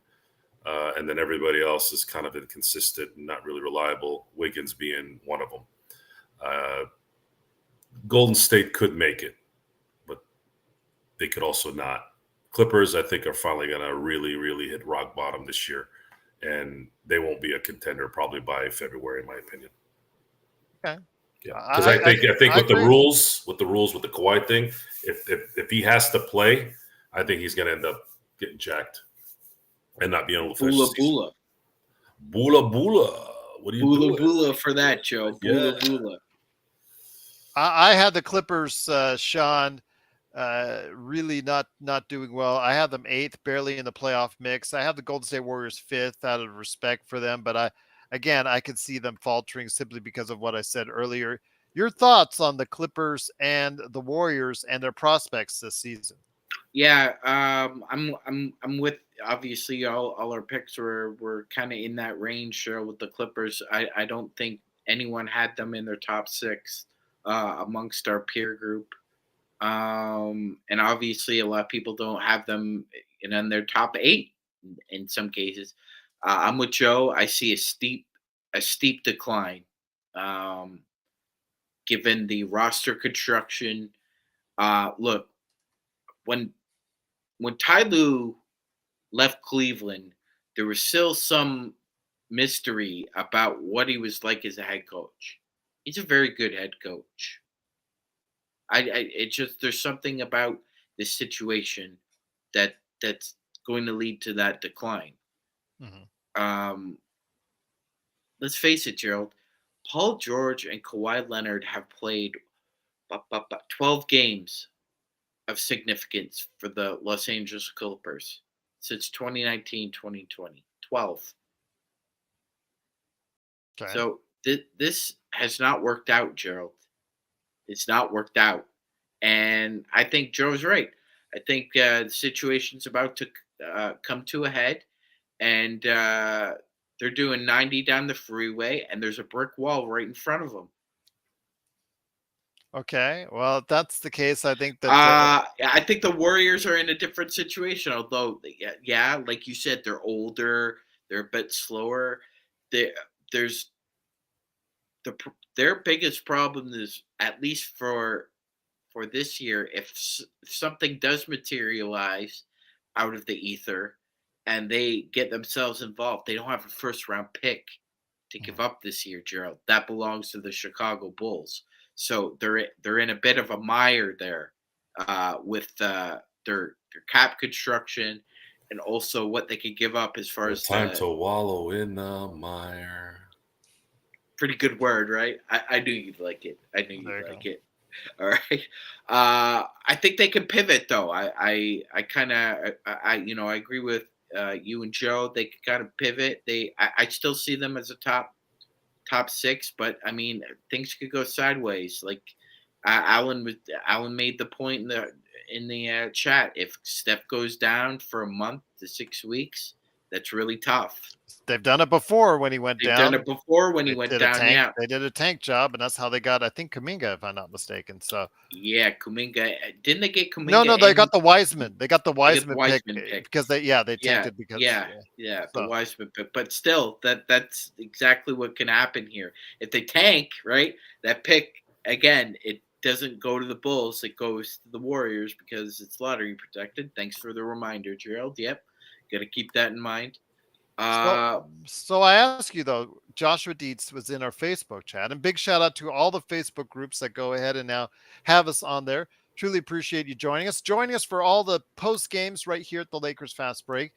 Joshua Dietz, one of our big super fans, he asks Joe, and I'm going to start out with Joe, and you think about this for a second, Magic Man, because I'm going to come back with you on it. Which team in either the Eastern or Western Conference, or you could name one of each, is going to be the most likely to blow it up first? Oh, that's easy. Minnesota. I think that's a good pick if they fail. That's right. If they fall. Minnesota and Eastern Conference, Philly. Okay. Embiid will, when Philly's 10-30, something like that, he's going to ask to get out. Okay. All right. Sean? Gerald, I mean, if Joe's correct, there is nothing juicier and sweeter than Philadelphia sports talk radio and them just going absolutely nuts and insane. Okay. I don't happen to think that Embiid would ever put himself in a situation like that. I think if he asks out, he asks out after this year, Gerald. I don't think he'd do it during the year. That's, he might not make – he'll make it out of Philly. He's a big boy, but he won't want to go back. He won't want to ever go back unless he's playing after what they're going to say and do if he asks out. Joe, you wanted to say something?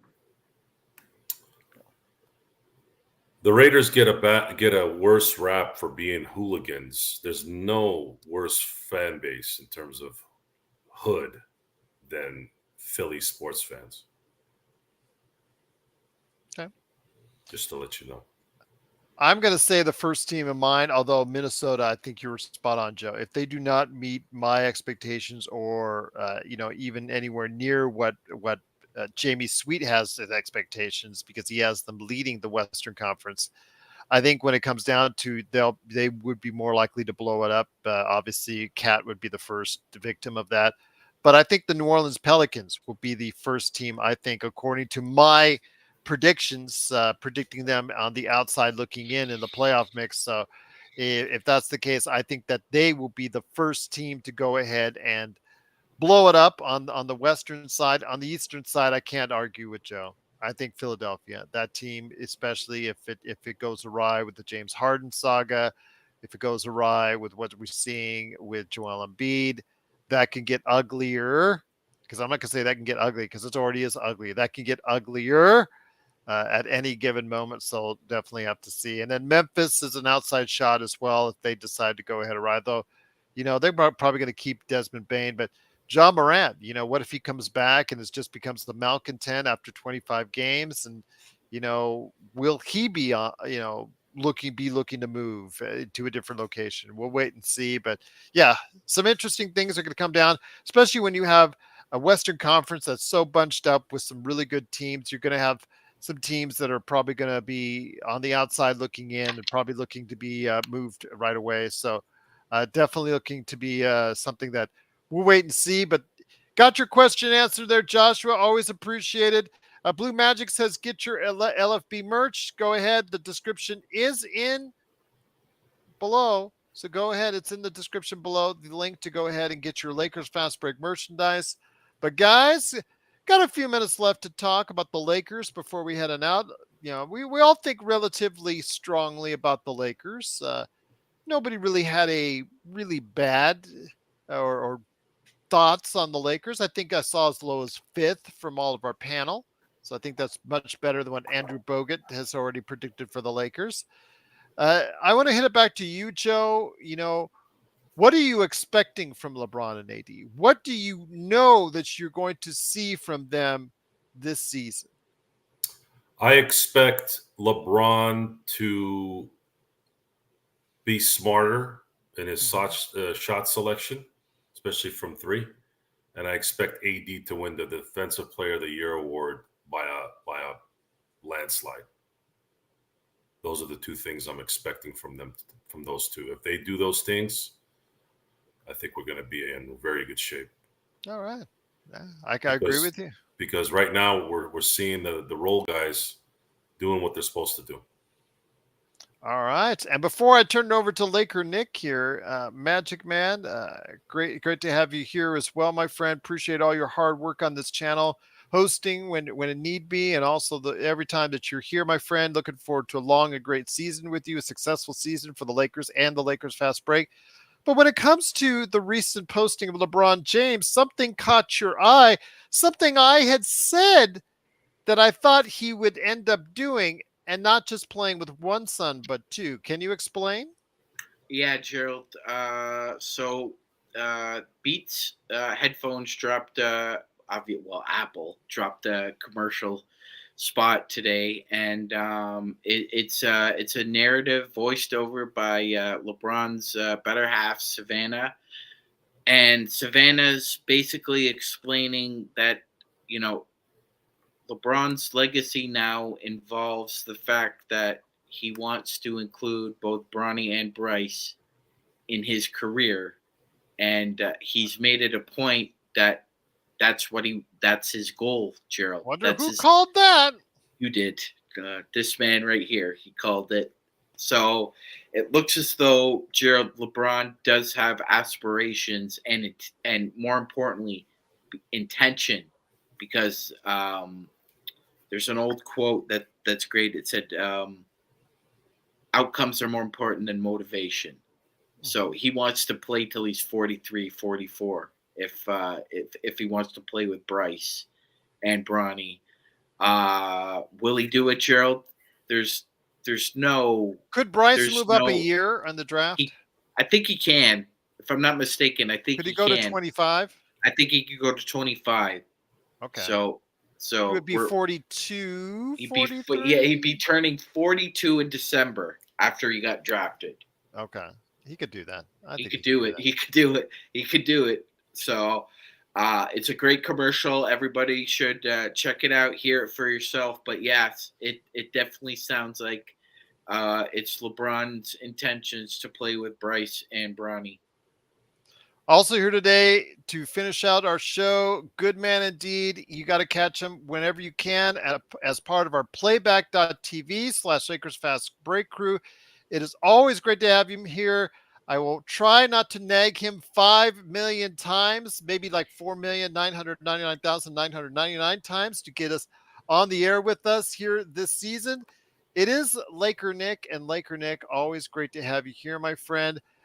Earlier in the show, I announced your picks for both the Western Eastern Conference title holders as far as the Lakers over Boston, and the most surprising pick, I thought, out of anything that you picked, even above the Grizzlies, even though with their injuries at number one in the Western Conference, was Jared Vanderbilt as the sixth man of the year.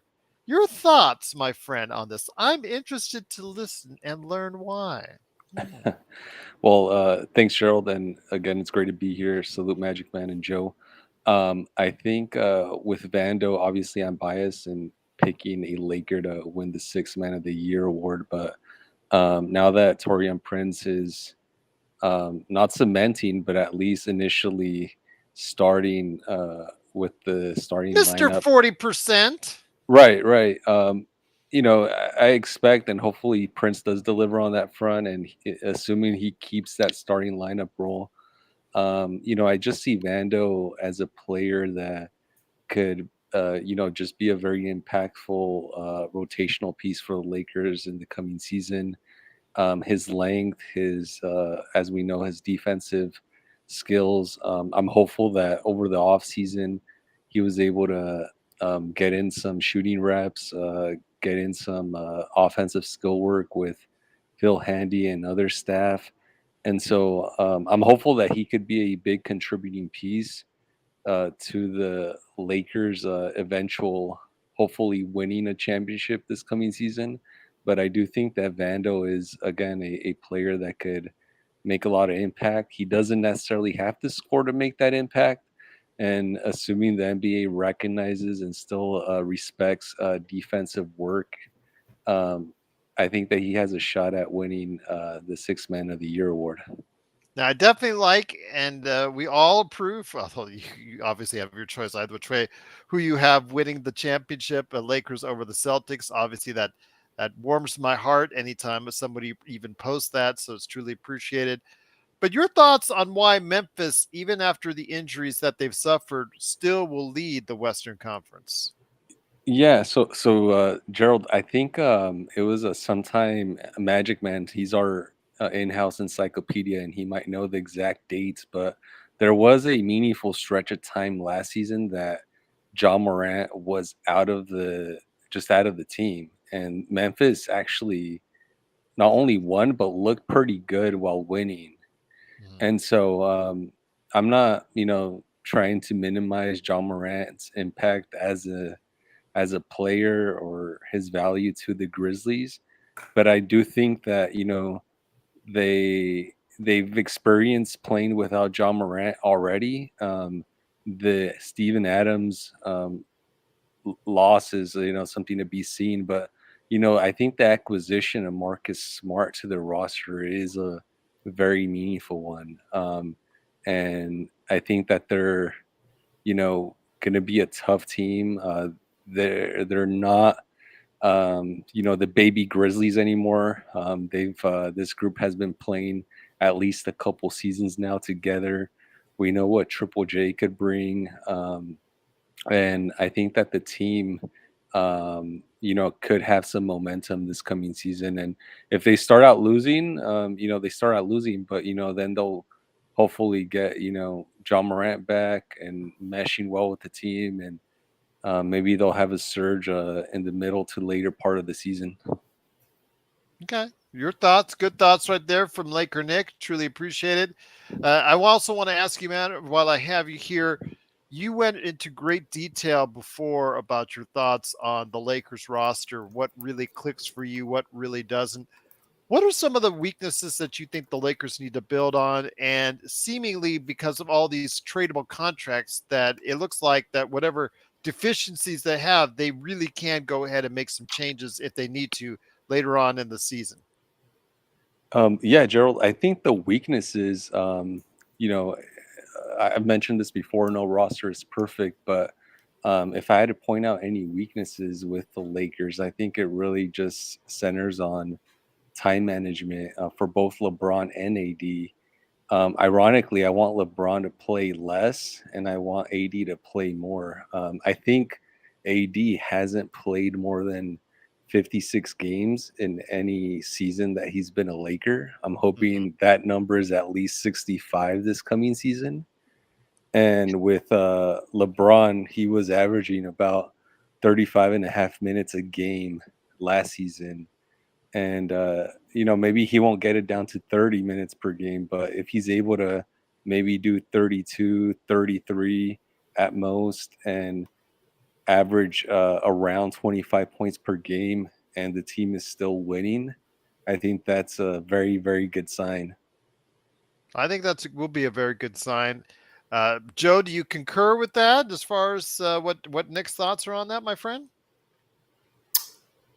Which part? I'd say first off, as far as where you see the team, as far as what deficiencies they need to work on. I think for me though, the backcourt I think should be the first place I would look as far as some backups, maybe that might hold out a little bit better. I'm not 100% sold on the Gabe Vincent, Max Christie, Cam Reddish backcourt rotation behind them. But then again, in a pinch, you could always throw LeBron James back there as your point Yeah, guard. backcourt is fine as long as Austin and D'Lo are hitting their shots, and you have Gabe Vincent who can give you a defensive presence, and then of course you have LeBron as a backup. The issue is offensive rebounding. That is a big problem. I agree. That needs to be figured out, or we're gonna lose some games not being able to corral the rebound.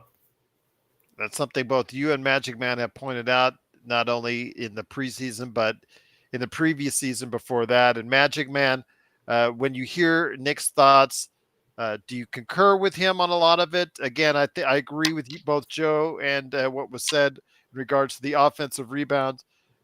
That's going to be a problem for the Lakers. And then to me, it's more about not that they don't have the big bodies. They're one of the largest teams, the biggest teams in the NBA. The question is desire and fundamentals. And it's not always exactly seen by the Lakers when they do just that. Yeah, it's not, Gerald. Correlation doesn't equal causation there. We've seen it a huge problem from last year, and it's carried over into the preseason. And obviously, all three of us are kind of skeptical, ominous about it being a significant problem in this season. And unfortunately, I agree with Joe. I think it will be.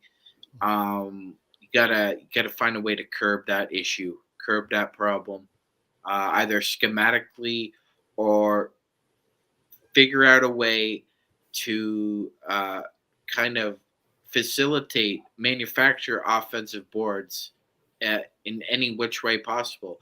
I mean, one of the reasons the Lakers had a lot of the problems they had in transition, partly last year and the year before, was because Russell Westbrook uh, still thought he was Superman and he could jump through the sky and grab every offensive board possible. Well, oftentimes, Gerald, that wasn't the case, and so we were down 5-4 in transition. Um, we need somebody down low who could just hold their own, stand their ground, and grab as many of them as possible. AD can't do it himself, and although we're talking about Vando's shot and whether or not it's going to fluctuate either positively or negatively. We know what history has told us so far, but he's the second best. He's the second best physical defender we have. He boxes out. He boxes out. He's smart. He gets what we're trying. He gets what we're trying to do defensively. So I think that shouldn't be understated as well, and that's a significant reason why they want him in the starting lineup. Because if you look at the drastic difference, Drew, and I'll have all of it tomorrow. But there is a drastic difference between the amount of offensive rebounds that the Lakers surrender with Vando on the floor than with him off the floor. It's significant. It makes a huge difference. We were the third worst team in the NBA last year on the offensive boards. The best defending team were the Bucks. They gave up, less than 3 offensive boards than we did. That's huge. That could be the difference between a win and a loss, Gerald. So I'm in wholehearted agreement with Joe that they need to solve this problem. It's not the Maria problem; it's a rebounding problem. But it sounds like it's little things that can be worked upon, that can be shored up, that can be fixed. And I think that all of us agree that seemingly the Lakers do have a team that could contend really well for a NBA championship again this season. I know we're a lot higher on them than we were at the beginning of last season with the Westbrook saga still taking place. So, Laker Nick, I will close it out with you, my friend. Your thoughts on the Lakers overall as we head into a great season here at the Lakers Fast Break. Looking forward to hearing your thoughts all season long, but it starts with you, my friend, and your final thoughts on the Lakers before we head on out, my friend. Thanks, Gerald. I'll reiterate what I said on Saturday with the Lakerholics. I think I'm more optimistic than Laker Tom.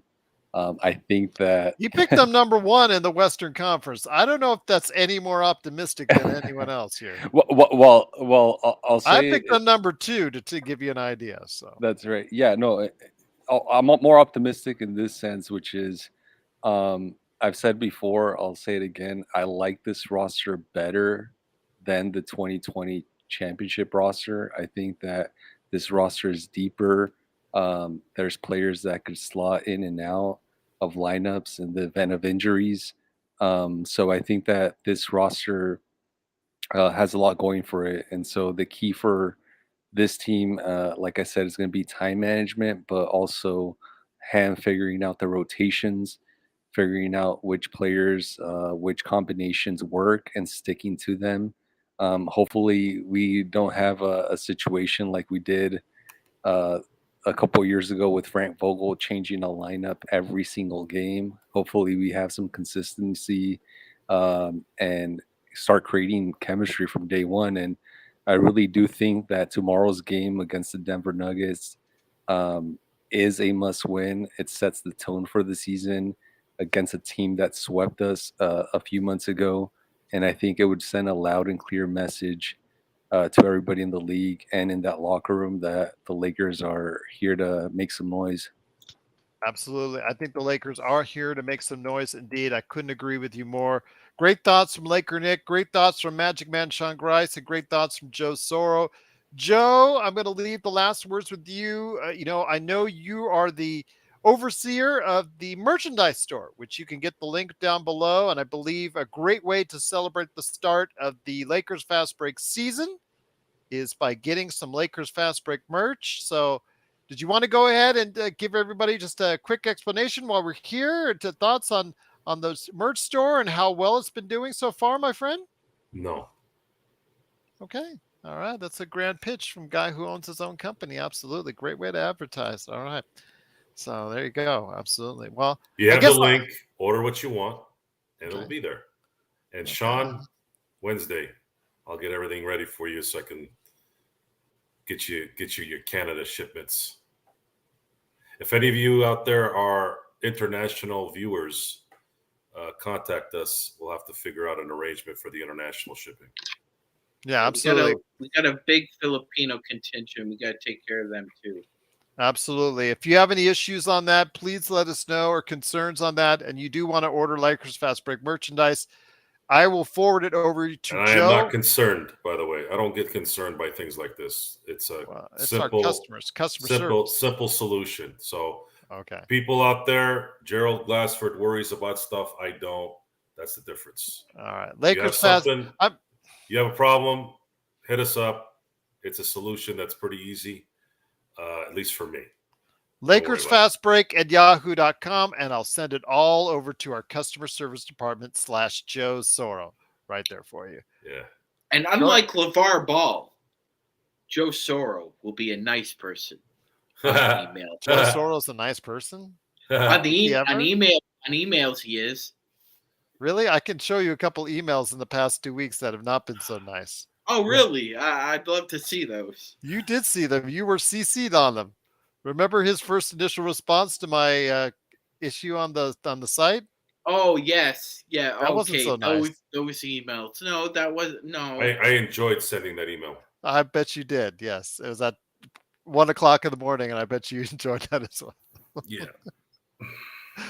But at least it got to action involved in trying to make the site even better. The action was already underway. You didn't do anything. All right. Well, you could say that all you want, but it is. It's not saying what it is. All right, fair enough. But it is the Lakers merchandise site. I'm trying to help you pitch I don't that. need your help. You should need my help because we're doing. I don't need anything from you. You do need. I yes, got you it, do. man. I got it. You got it? Okay. I never see you pitch it. I never hear you pitch it. I never see you pitch it. I never see you say anything about the link. So, yeah. Come on. I'm the only one who said something about the link. No, there's plenty of people that show the link. Search sends out the links.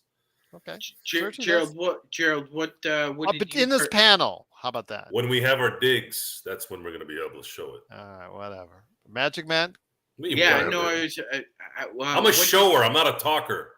That's for sure. Buddy. Uh-huh. Go ahead, Magic Man. Yeah, no, Gerald, I was going to ask you, since perusing the store yourself, what have you purchased? Nothing as of yet. I'm still waiting for something to look at. Yeah. Still waiting for the design update so I can actually see. Sean got you. Just admit it. No. Even I could feel Nick's smile behind his logo with that one. I certainly am smiling about it. So, I know there are some people that we have to discuss off air who we need. Order the stuff. Did you get one? No. We have Just get the international shipping going. Shut your yap and get it going. Actually, it could get going. The thing is, I got another way to get it to you quicker. I could have had her do the international. It's just I can do it quicker. Yes. Don't forget to record. Darren, you should be part of our email chain. That's all I'll say. But everybody get on that. That's almost as interesting as our shows. Yes. Or our playback.tv/Lakers Fast Break. You think this is interesting? You think that? Wait till you hear Joe and Sean uncut. Laker Nick and I. Laker Tom stops by. We sometimes have John. We sometimes have more people. Just great crew, great crowd that shows up. Aussie, all the way from Australia. He shows up. A whole bunch of great people that are there. Definitely looking forward. Alan stops by as well. So yeah, great people that are there. FL24 even more. So go ahead and stop on by tomorrow, 4:30 p.m. We'll go ahead and talk about everything going on as far as the Lakers at playback.tv/Lakers Fast Break. Don't forget, if you are interested in fantasy basketball, you still can join up on the Lakers Fantasy Basketball League on Yahoo, free of charge. Just go ahead and email me, LakersFastBreak@yahoo.com, or read. Free, yes. Free is a good price. There you go. Free.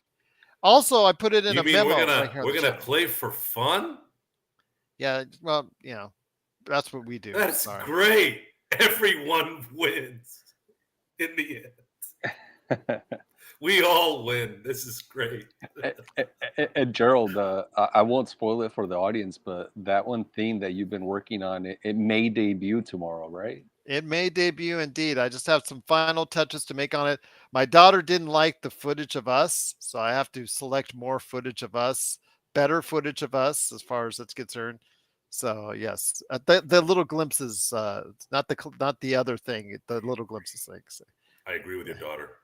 Yes, there you go. So gonna have to. Oh, nice! You didn't add in that commentary when we were asking for it in the email chain. She just after you had already done that, she stopped on by and said, "Dad, got to go ahead and change those 2 clips." And I'm like, "All right, I'll go ahead and search for it." The thing is, you now have to look in the attic.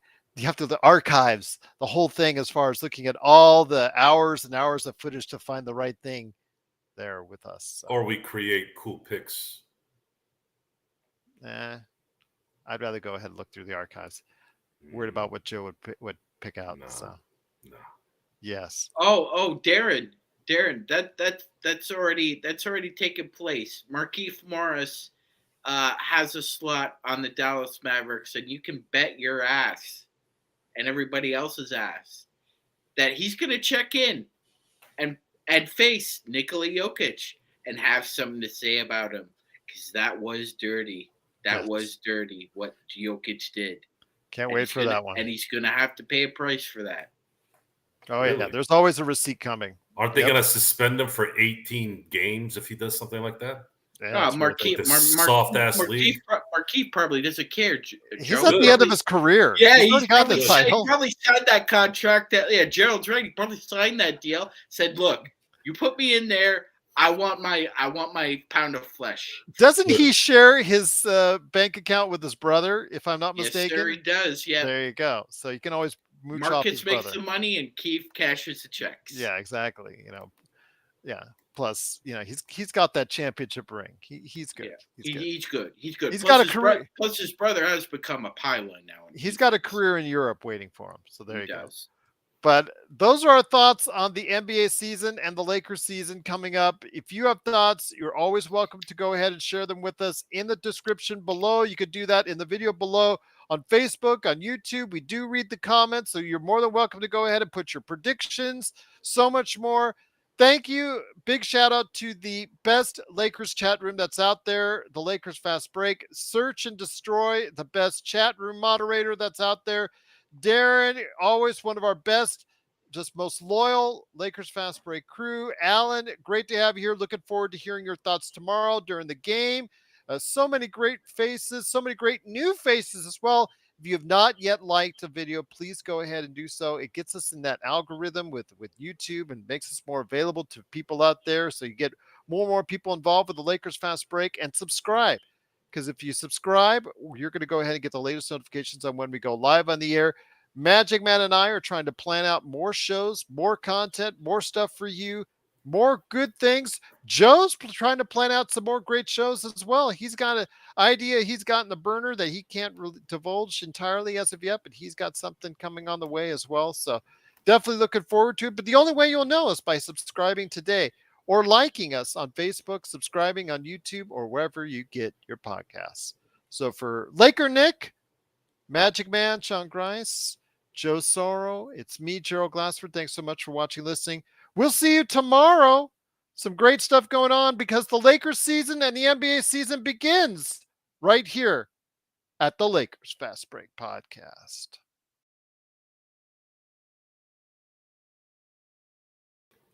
Thanks for tuning in.